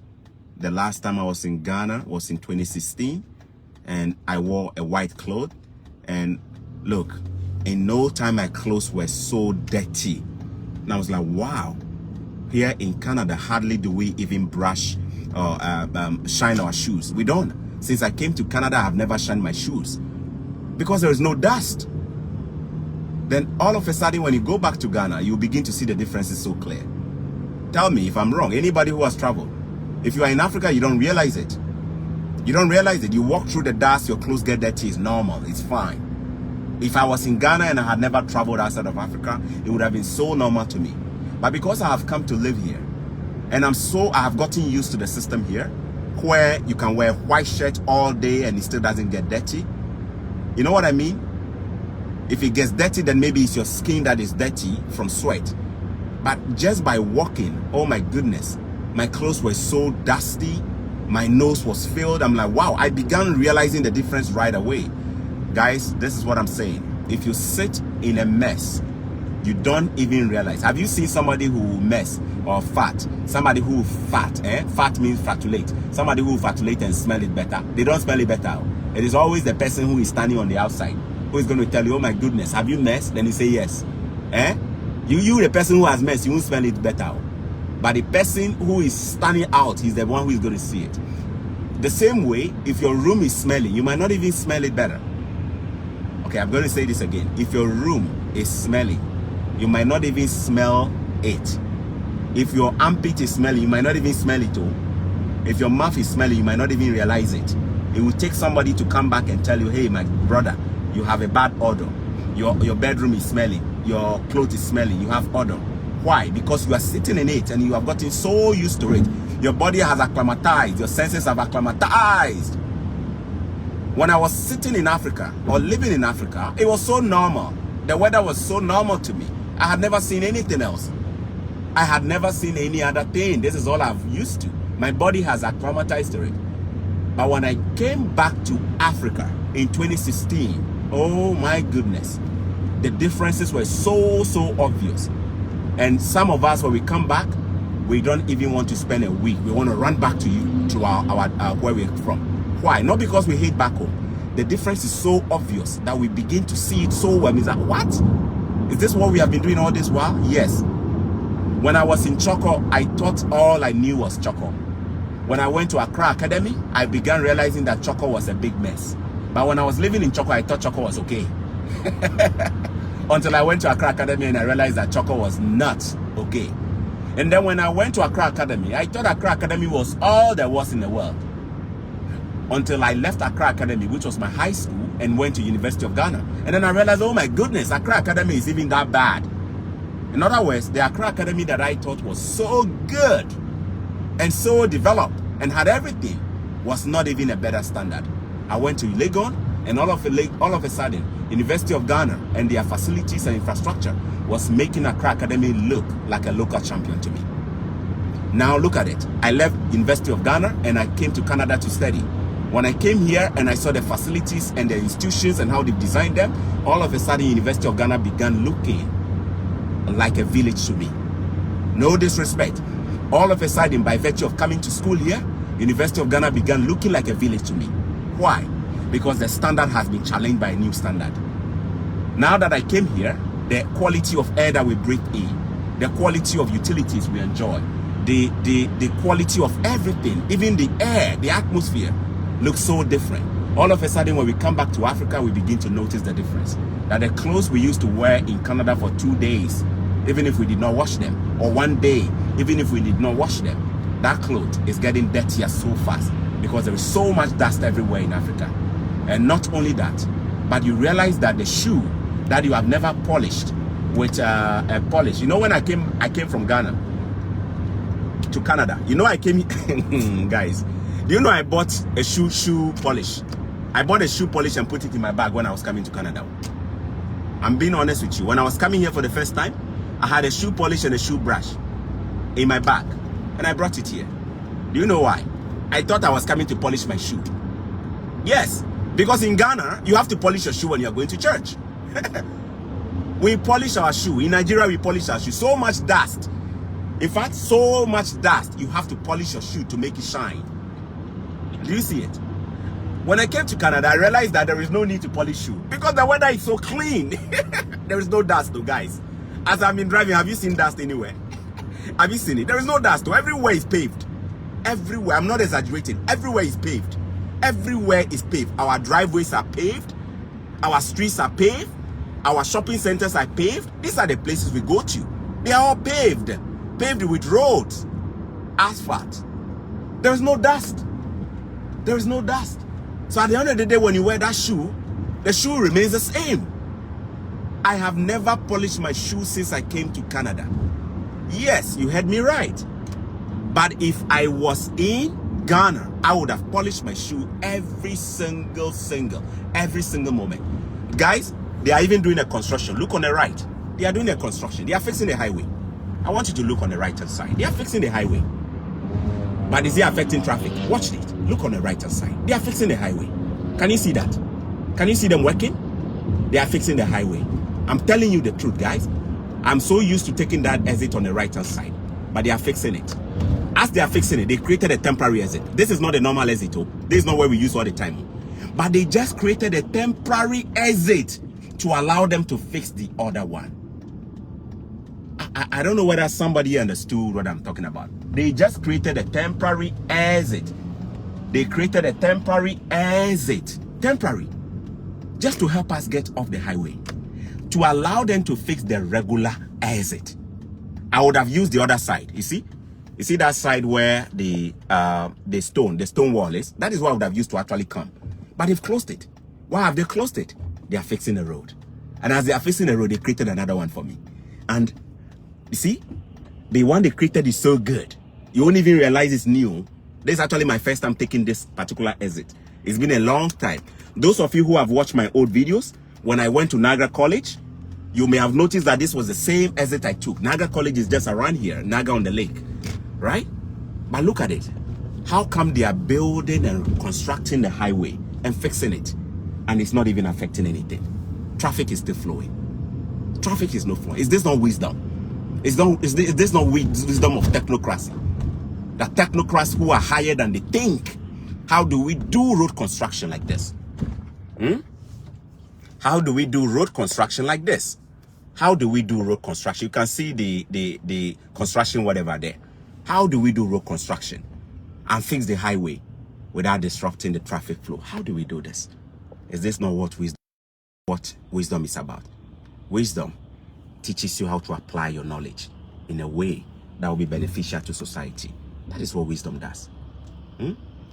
Anyway, you can go on and on. You know me, I'm more than a TV channel. I can go on every day, 24/7, without even getting tired. I have so much in me. I can go on 24/7 without getting tired. Anyway, guys, I don't even want you to think I'm lying. As anybody who has traveled overseas, whether they have ever polished their shoe stepping out, we don't. I'm not exaggerating. Which store have you gone to buy a shoe dye or whatever? We don't. They don't even sell it here, guys. I'm not kidding you. They don't sell it in any store. It's so weird to go and buy a shoe shine to go and polish. Tell me, let anybody come out and tell me that I'm lying by saying that we don't do this stuff here. The weather is so clean. It's so clean. Have you noticed that when we take picture and you watch the pictures look so different? Today when I took the picture, somebody was saying your face is shiny. Oh. It's the weather. Oh. It's not my face. Oh. It's the weather. It's the same African face. Oh. It's the same chocolate face. Oh. If I were to be in Ghana and I shoot this same video, you'd have said something else. Oh. The background alone will make my face look bad. It's the environment that makes our pictures even look good. Huh? You see somebody travel today from Africa. The next day they are Europe. They take picture. The picture is so different. Why? The environment. The environment. Simple as that. The environment. The environment. Anyway. This is a transit. See the bus on the left? That is a transit. It's a public bus meant to connect people. If you look inside, there are not even many. It's a woman that is driving it. It's even almost empty. Not too many people are there. Not too many people are there. It's almost empty. Another one is coming up. Bus connecting people. Bus. Beautiful buses connecting people. System that works. The buses have digital displays telling you where they are heading. Yeah? This kind of buses, so listen carefully. I said I wanted to do a video on this in summer. I don't even know how I didn't get the time to do it. I wanted to do a video by going on a public bus so that you guys can see how our public bus work here. Eh? You know the way we sit inside our African trotro and Danfo and Marwa or whatever it is, Keke or Matatu. And then when you want to drop somewhere, Ajebule bus stop, Ajebule bus stop. We need to do that nonsense for here. That noise pollution, we need to do it for here. That noise pollution, we know they do one for here. I'm officially in Niagara College, guys. This is a different campus of Niagara College. It's different from the one you saw me go to the last time. This is a different campus altogether. This campus is located on Niagara-on-the-Lake. Niagara-on-the-Lake. Niagara-on-the-Lake. So this is Niagara College. Niagara-on-the-Lake campus. Niagara College. Niagara-on-the-Lake campus. Can you see it? And this is it here. You can see it here. Niagara College, Canada, Applied Dreams. This is a different campus. It is the Niagara-on-the-Lake campus. I told you they have 3 campuses. They have Niagara-on-the-Lake, which is where I am. They have Welland campus. And then they have Toronto campus. I am currently at the Niagara-on-the-Lake campus. And you can see a security woman walking around. What is she walking around for? Looking for somebody who is breaking the law. So they can ticket them. Simple as that. Yeah. All right, let me get out.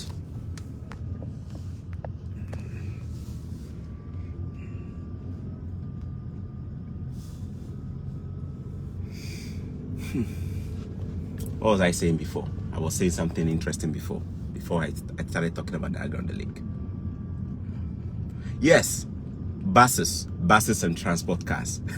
Guys, the first time I came to Canada and I jumped on a bus, I was so embarrassed at myself because I had no idea how to request for a stop. You know how in Africa, if you are in a bus and you want to get us somewhere, you shout to the conductor, or in Ghana we call it mate. In Nigeria you call it conductor. We shout to the conductor and say, alight. You know, like in Ghana we say, thanks for watching. You know how we do it, Oh, bus stop. You know, when I first came here, don't laugh, nobody should laugh. Nobody should laugh. Guys, it's serious. When I first came here, 2000, I was in the bus. My destination was coming up. I had no idea how to do it. Oh my goodness. Yet, my destination was coming up. And I had also noticed that most of the passengers in the bus, when they are getting down, they don't even talk to the drivers. In fact, in their buses, they don't have conductors. They don't have mate. Listen carefully. Listen carefully. Here, the public transit, they don't have no mate. No mate, no conductor. No mate, no conductor. Guys, so what happened? I had got into the bus and it was only the driver with his shades on. And the driver is dressed professionally with short, nice dress. You look at them, beautiful. Beautiful. Anyway, we sit in the bus and we are going and I see people getting off. And then I'm wondering, how are these people doing this? I see the people get down. And all of a sudden, when somebody is getting down, you will hear the bus make the noise or the sound. Stop requested. The speaker of the bus will say it loud. Everybody will hear it. Stop requested. Stop requested. And the moment he says stop requested, you see the driver will pull over and then the person will get out. And then they go on and it will make the noise, that sound again. Stop requested. So, here I was sitting down and I said, how are these people requesting the stop? How are they doing it? Because I don't see any communication between the passengers and the drivers. So how are they doing it? There is no mate. There is no conductor who is going to tell you you are dropping off here. How are they doing it? Finally, I was getting close to my destination. Then I walked to the front when the bus stopped. And I told the driver, I'm going to stop at the next place. So if you don't mind, you can drop me there. I went to the driver quietly when somebody was getting out. I quickly walked to the driver and I told the driver, please, I want to drop at the next place. So if you get there, if you don't mind, please drop me, okay? And he said, okay. He didn't show me what to do. He said, okay. And he dropped me off. Right. So later on, I asked my friends, this thing about the bus, how do people request a stop? And then he showed me that when you sit in a bus, where you sit, there is a rope. Okay, there is a rope, a line, like a yellow line. It's like a wire. There is a rope that has been wired inside the bus. If your stop is coming up in about a few seconds, all you have to do is to hold it and pull it. When you pull it, it sends the signal information to the systems that are digitally connected in the bus, and the systems will basically just make that noise and say stop requested. And then the driver knows somebody is stopping at the next stop, and the driver will pull over with no communication between the driver and the passenger. I thought that was so cool. I didn't know this. I was so embarrassed on my first time. Let me know, guys. Those of you who live in Europe, those of you who live in other parts of the developed world, let me know how your experiences have been. Your first time boarding your bus, how has your experiences been like? Let me know about it. Your first time boarding your bus, how was your experience like? Let me know about it. Let me know about it. Let me know about it. Mine was an embarrassing one. I didn't know how to request the stuff. Oh my God. My wife has never used a bus since she came to Canada. Lucky her. When she came to Canada, there was a car ready, so she already was driving. She has never used a bus. She has no idea how to even use a bus. I promise her, one of these days, me and my whole family, with my kids, we are going to jump on a bus so that I can give them that public experience, for them to know it's a privilege for us to have our own car and drive. But before we got to this level, I was on the bus every day, connected, until God blessed me with the wisdom to do some of the things I've been able to do. So I told her, one of these days, I'm going to take you guys on a bus tour so that we can go on a bus for you guys to experience. I will let my kids experience how the bus work, and I'll let my wife also experience how the bus work. All right.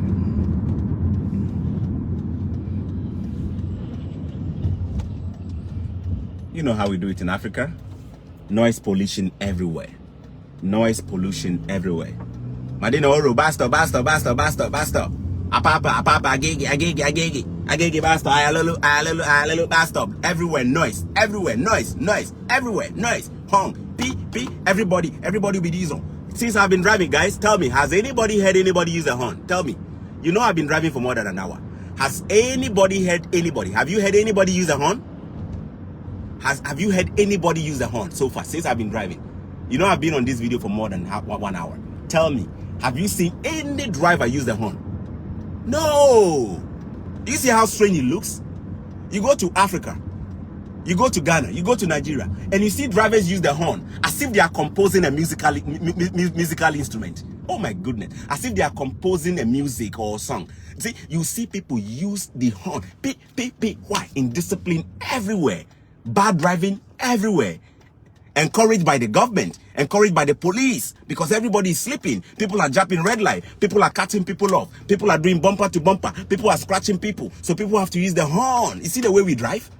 It is just because of the level of indiscipline, starting from failed leadership of enforcement. Because if people are enforcing the laws, why will people be driving badly? Tell me, if there is an enforcement of the law, who is going to drive badly? If there is an enforcement of the law, who is going to drive badly? People are driving and using their horns as if they are composing music. Beep, po, beep, po. Why? Why don't we? Do you know why? Because there is indiscipline everywhere. Police is sleeping. The enforcers of the law are sleeping. The bad drivers who are doing bad driving are being left alone. And so the humans and the citizens now have to react by honking. We honk mercilessly, recklessly. Have you ever seen anybody honk? I'm not saying it's impossible to hear people honk here. People do honk once in a while. How often have you heard somebody honk today? Because when we drive, everybody is obeying. We know why we are obeying? Not because we are the best of citizens here, but because we know if we disobey the laws of driving, they will pull us on the road and give us tickets. And the tickets are more expensive, so everybody has been compelled to drive good. That is it. Do you know why there is so much indiscipline in Africa? Because there is no enforcement. Do you know why everybody can do any nonsense on the road? There is no enforcement. The police is sleeping. The people who are supposed to give the tickets are sleeping. You saw a video that I did where a woman was given a ticket for parking on her own grass.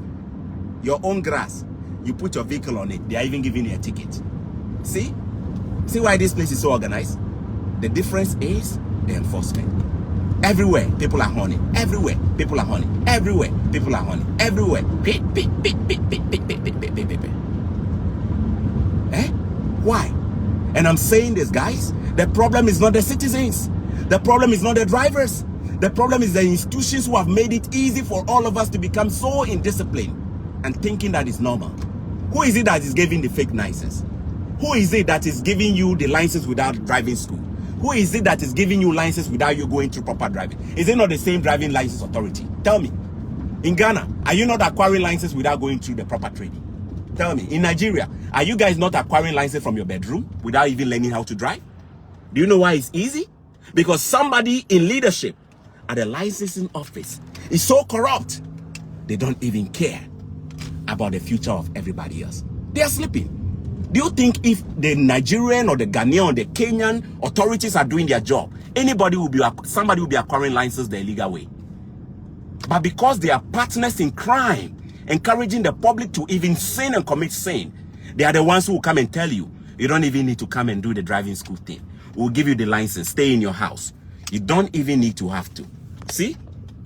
See, community where I come. See place. Proper. Children are not even here many. See them. Proper. Imagine they live inside this area. Proper place. Bring your children. Where they can enjoy life. Proper place like this.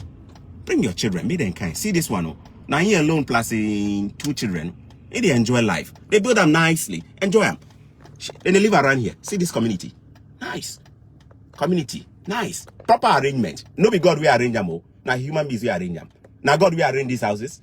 Is it God? Nyankopono fear who Nyankopono arrange here. Is it God? It no be God. See amo. Now human beings. Common sense. Human beings. Now human beings where they do them. With the same wisdom way God give all of us. That same education and degree way we get. Now them way they get. What did they take do? Now them we design all of this. Human beings, co-creators of God. God has made us co-creators to create. See, put nice park for here. Beautiful, beautiful colors. Let your children come and play. Let your children come and play. You live in this community. They gave you a place for your children to come and play. Beautiful water body around it. If I go around, you will see it. Huh? Every community has its own park. Every community has its own playground. In fact, it is a requirement for builders to include a playground in every community they develop. I'm going to say this again.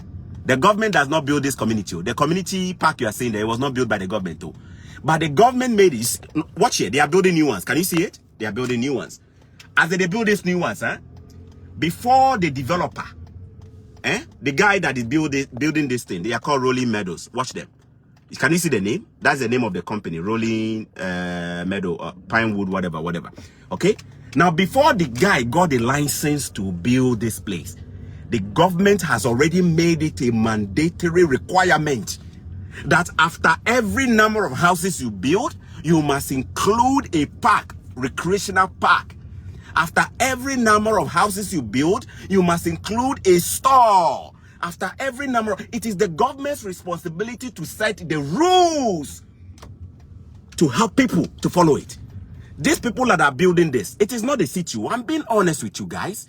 The city is not the one. The government of Canada is not the one building this, guys. It is the private individuals, private citizens, investors, real estate investors who buy land and develop it. But guess what? The government makes it impossible for you to build without having the basic infrastructure of life there. Is that what our governments are doing? Chiefs, busy selling land. Busy selling land. Government, busy selling land. Nobody is even taking permit. And nobody is even enforcing them. They are all sleeping on the job. Sleeping. Watching TV3 Mentor. Sleeping. Watching Adum TV. Sleeping. Watching Iroko TV. Sleeping. Everybody is sleeping. Nobody. This design where we they see. It's not the government who created it though. Citizens created it.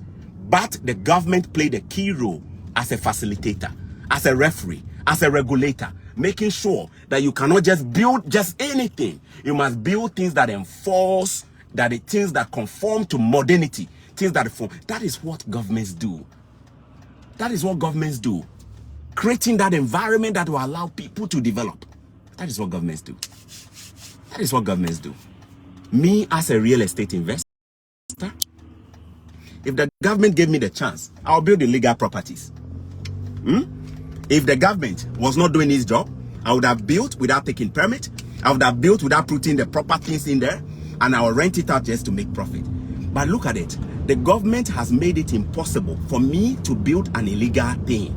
If I renovate and I don't take permit, they will come and take my place down. They will ask me to bring it down and redo it and take proper permit. And on top of that, they will slap me with a fine of about $20,000 for just not taking the permit to do the things the proper way. Do you see that? This is how they do it. So at the end of the day, you are going to see Choco Millionaire develop the thing so nice. And you say the house is beautiful, though, forgetting that the government and their laws and their permit processes have forced me to do the right thing. That is what I've been preaching all this while. Governments are facilitators. Governments don't create jobs. Governments are referees. Governments create the standards. Governments create the rules of the game.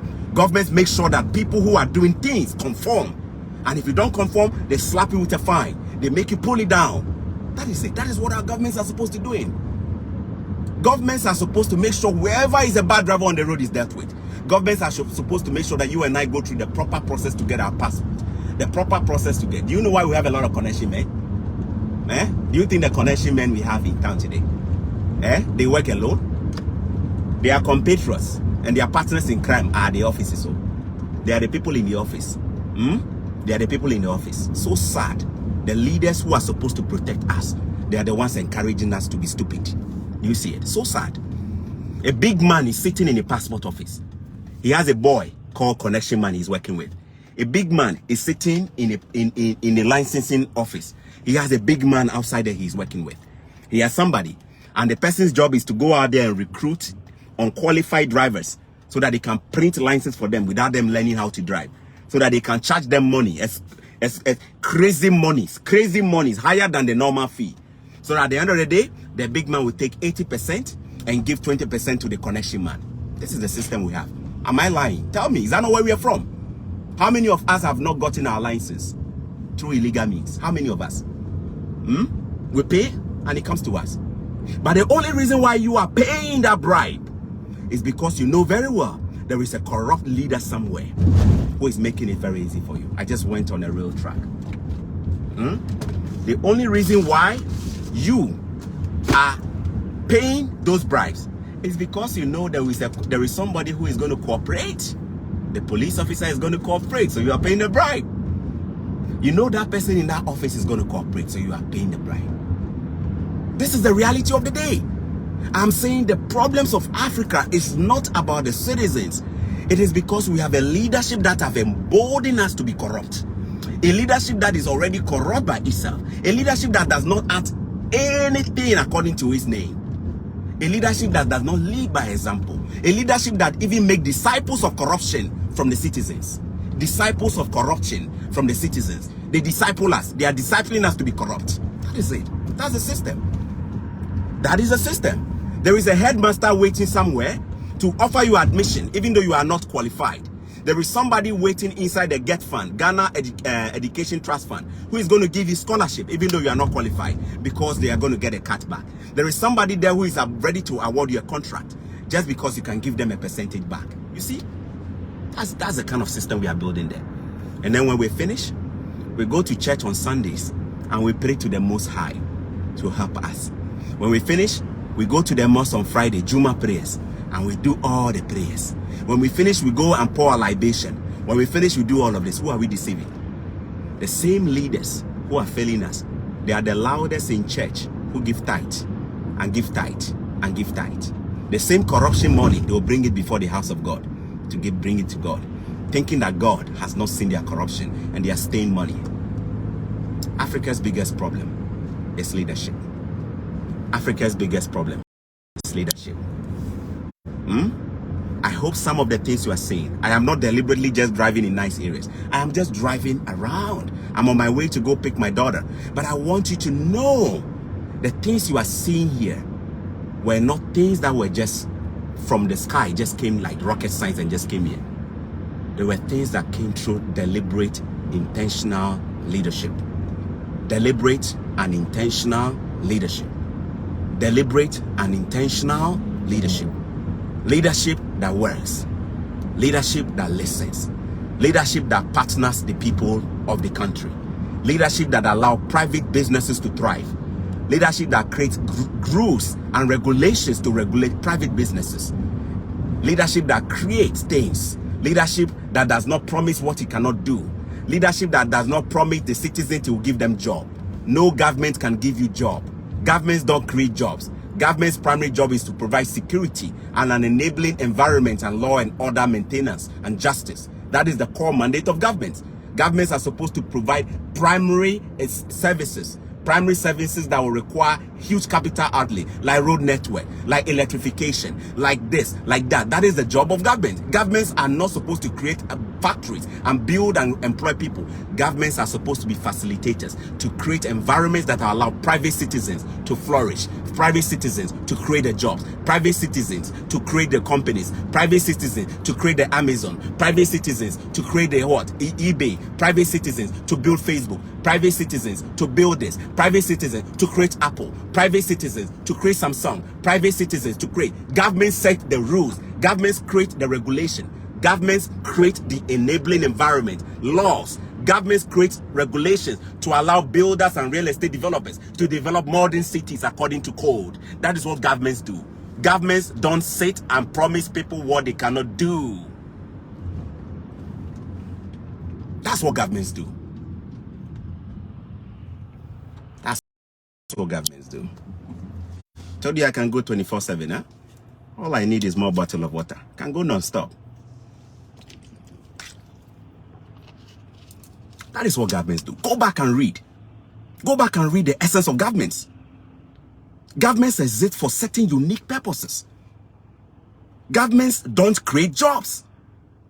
Never expect your government to provide jobs for the citizens. However, governments are serious catalysts, facilitators. They are supposed to create the rules of the game. They are supposed to create the laws. They are supposed to create conditions. They are supposed to put things in place that can allow private businesses like MTN to come into your country and build. Private businesses like Glo to come into Ghana and build. Private businesses like Zenith Bank to come into Ghana and build. Private businesses like UBA to go into other parts of Africa and build. That is what governments do. That is what governments do. Governments are the worst managers of businesses. Think of any business that a government has ever run and see whether they do it good. They are horrible. They can never manage businesses. They are horrible. It's not their job. Their job is to provide security, law and order. Create the laws, law and order, rules of the game, rules of commerce. That is it. Think of any business that a government has touched and you can see that they curse the business like a fig tree. Like a fig tree, they curse it. They curse the businesses. Think of any business that a government has ever touched. They touched Ghana Telecom, they collapsed it. Think of any business that a government has ever touched, they collapse them. Think of the state broadcaster, Ghana Broadcasting Corporation, and you can see how it's performing. If you give Ghana Broadcasting Corporation in Ghana 100 years to come, they will still be the same. Why? Government run. Nothing. No innovation. No innovation. They will still hold the papers and read the newspaper. They will still hold the paper like this and read the news the same way. But allow private businesses like TV3 to come in, and you are going to see how they are going. The moment private businesses started doing business in Ghana, everything began changing. The moment Joy FM came into Ghana, a private radio station called Joy FM, the moment Joy FM started, everything began changing in Ghana. The moment City FM started, radio was redefined. The moment Peace FM started, radio was redefined. The moment private individuals begin taking over and allowing, like, think about it. Think about the things happening to Nigeria. Is Glo owned by the government of Ghana? Is Dangote a government person? Development is better facilitated when the rules of the game are set clearly and where the rules of the game are so fair and protect the most vulnerable people in society. I'm not here to give you lectures. I'm not here to give you lectures on governance. I'm here to tell you that the confused thing in Africa today is just governments not even knowing what they are doing. Promising you what they can never do. And the citizens will also listen. Imagine you and I become so educated like this. You think any government can take you for granted? Can you imagine any government bribing me? Can you imagine? I'm not tooting my horn. I'm not blaming. But can you imagine any government buying my conscience? Can you imagine? Can you imagine that? Can you imagine any government buying my conscience? With all the education I've received? To what end if I'm not able to use it to think critically? Some of us are educated. We are the most illiterate walking around today. Our education is not making no difference in our life. We cannot even differentiate propaganda from this. Everything is partisan ethnicity. Everything is religion. Everything is this. You are voting people because of how they look. You are voting people because of which tribe they are coming from. You are voting people because of what religion. He's a Muslim, so you are voting for him. He's a Christian, so you are voting for him. You see your life? And then when you finish, you go and sit down and pray to God to solve your problem. Nonsense. May Amadio have fire your head well for you. I don't believe in gods. I'm just using that term. May some thunder come and strike the nonsense in your head. After going partisan and thinking stupidly without being mature in your thinking, I'm going to select the wrong people to lead you because of ethnicity, because of tribe, because of religion. You come back and you pray to God to come and solve your problem for you. See that? The worst thing somebody can do is to say that this guy is an Ewe, he should vote NDC. Nonsense. You don't bring that nonsense to me. I don't vote no political party because of my tribe and religion. If you're a Buddhist and you deserve it, I'll vote for you. If you're a Buddhist and you deserve my vote, I'll give it to you. If you're a man and you deserve it, I'll give it. If you're a child and you deserve it, I'll give it to you. You have to show capacity that you can do it. Is that what we have today? The biggest problem we have in Africa today, because we are not honest. Go to Nigeria. Go and see what is dividing the country of Nigeria. Go to Ghana and see. Many people are voting with no brains. No brain. No brain. No matter what you do, if you put a goat as a candidate, they will still vote for the goat. How? How? How have you gotten to this state? How? There are some places in Ghana, if you put a goat as the flag bearer or the candidate, they will still vote for the goat. Why? Is it that we cannot think critically? Why? That we are voting not based on issues of the day and not based on the capacities of the people who are coming, but we are voting because of whom we know, tribe, ethnicity, whom we know. Oh my goodness. And then when we finish, we sit back and we ask the question, how many of you did not vote because of ethnicity? Tell me, how many of you did not vote just because of religion? And at the end of the day, you forget the bigger picture. How many of you are not voting because of that? And yet you have an HND, and yet you have a degree. What is the essence of your education then? What is the essence of your education? If you cannot use your education to think critically and bring the right people into power, how do we fix the problem in Africa? Let's be real. How do we fix the problem in Africa? If we, the educated people who are supposed to be leading and charging and selecting the right people, we are behaving like this with all our education, how are we supposed to develop? Every single year, so see how many graduates we produce. Graduates, men of straw, men and women of straw. Graduates who cannot even think through it. Graduates who cannot even think through things. They will believe any propaganda without even questioning it. Nobody is having critical minds today. Majority of us today are just having degrees. The degree did not pass through our mind. We just have them on certificate. And yet we call ourselves graduates. Graduates, educated graduates, HND, degree, PhD, PMOMO, PKK, P whatever. We'll go and line up and go and vote the wrong people. You see? The kind of leader we have is a reflection of the choices we make as a people. The kind of people who are leading us, it's a reflection of the choices we make as a people. Yeah. Go to every country and see how the people are elected. And you see that the way the people think is what is bringing them that kind of leadership. I pray that we get to a point where you and I will not make decisions based on tribe. I pray that we get to a point where you allow your education to reflect in your life. I pray that we get to a point where you will not allow religion to be the determiner. If that Muslim man deserves your vote and he has proven he can do it, vote for him. If that Christian man deserves your vote, put the religion aside and look at what he's bringing to the table of development and vote for him. We need honest people. We need men of integrity. We need people who are proven track record to lead us. It is time the educated people begin helping select the next king and the next leaders of our world. We count on our middle class. We count on our educated population. We cannot use our education to just be reading messages on phone and Facebook without using it properly when it matters. All right. I am back in my city. You know I can go on and on. I'm going to pick my little girl. So I'll be ending the video in the next few minutes. I hope you guys have enjoyed my long video. My videos are very long. Very, very long. And I promise you, it's never going to be like anything you've seen anywhere. I don't copy people. Nobody can be me. I don't try to make my videos like the way other people do. I want you to remember me for being so different. I will never copy anybody. If I copy somebody, that is not how God created me. I will be disgracing my God. I will do things according to what is in my spirit. That's what I will do. I will never copy anybody, and I will never become anybody. When you watch my videos, you will notice it's nothing like other videos, because I don't copy people when I do my things. I do based on what is in my spirit. And I hope that you are getting some value in there. I am building a platform of conscious people, a platform of Africans who will make a difference in any part of Africa we find ourselves. But it starts from you and I. It starts from you and I. It starts from you and I. It starts from you and I. It starts from you and I. There is a bus in front of me. Watch this bus, beautifully running. This is our trotro.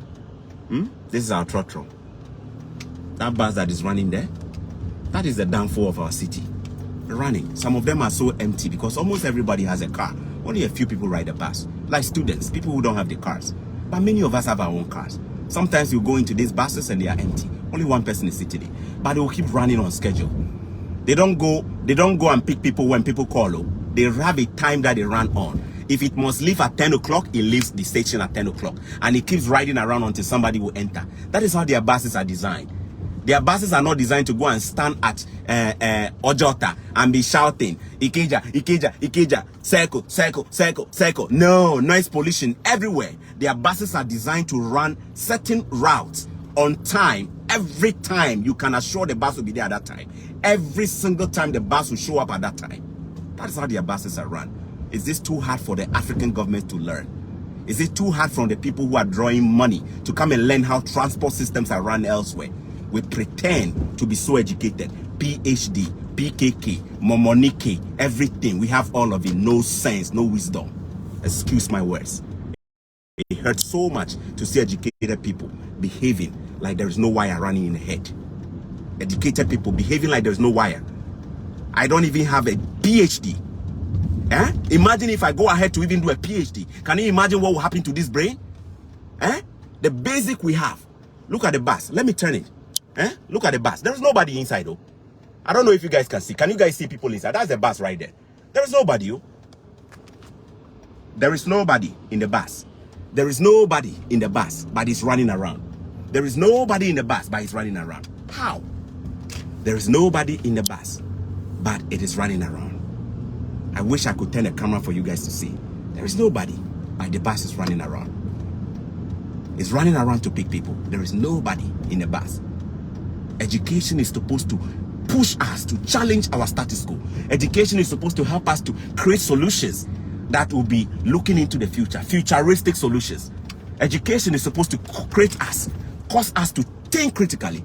Education is supposed to cause Mark Zuckerberg to go to Harvard and learn a little bit and challenge how Yahoo was doing Yahoo chat. You remember those days of Yahoo chat?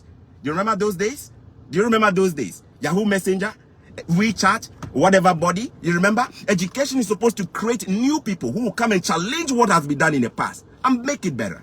Education is supposed to make us all better. Education is not supposed to make us any stupid than we are before. The biggest challenge and the biggest threat to the future of Africa, aside from leadership, is the educated people who are not allowing the education to work. We have a lot of illiterate graduates walking around. Illiterate graduates who only memorize, chew and pour, garbage in, garbage out. What is atom? Blah, blah, blah, blah, blah, blah, blah. What is this? Blah, blah, blah, blah, blah, blah. What is this today? And then when they grow up, you ask them, what is photosynthesis? I don't know. What is this? You don't know. You don't know, but you memorize it to pass. You see your life? You don't know osmosis, but you were memorizing it to get your A. You see your life? That's the kind of education you receive, isn't it?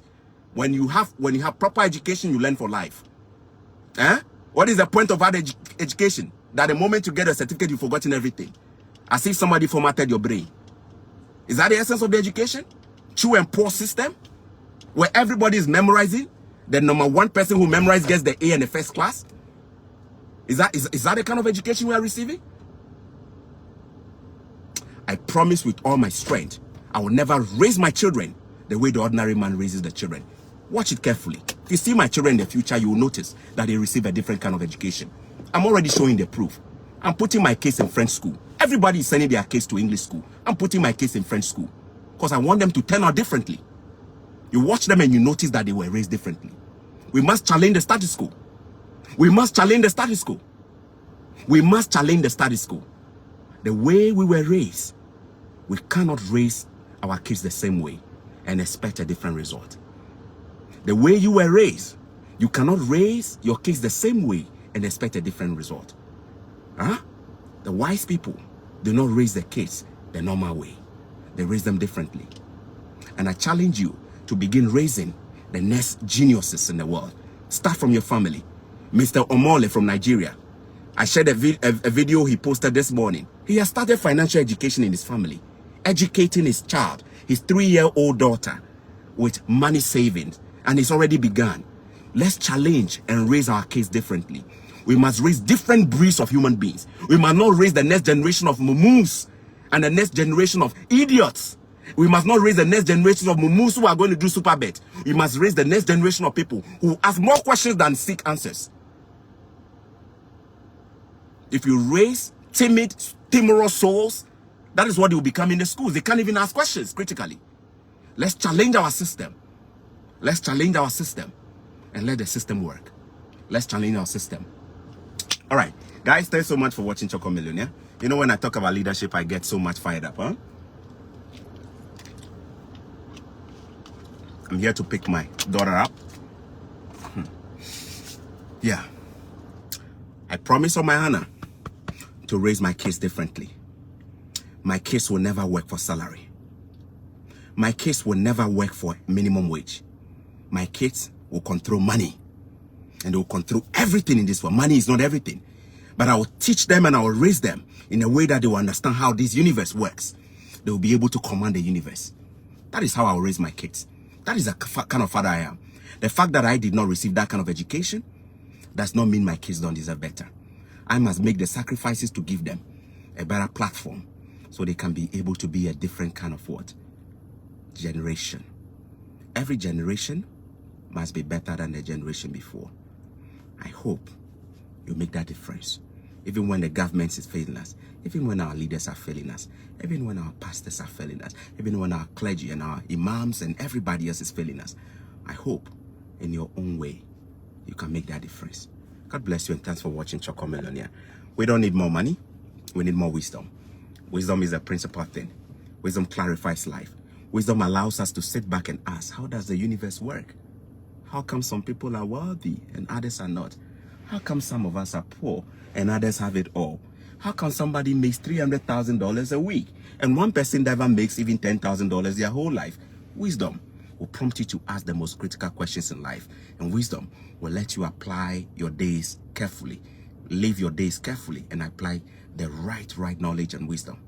I pray that you get more wisdom in all things, get understanding. May God bless you, and thanks for watching. Share this video, is bless you. There's too much fire in the video.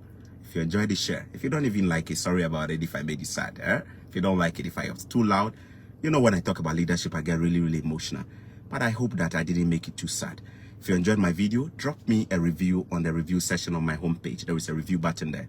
Drop me a review so that others can know how my page is, so that Facebook can show my videos and my channel to more people, so we can build the next generation of a conscious African youth. God bless you and thanks for watching. Bye.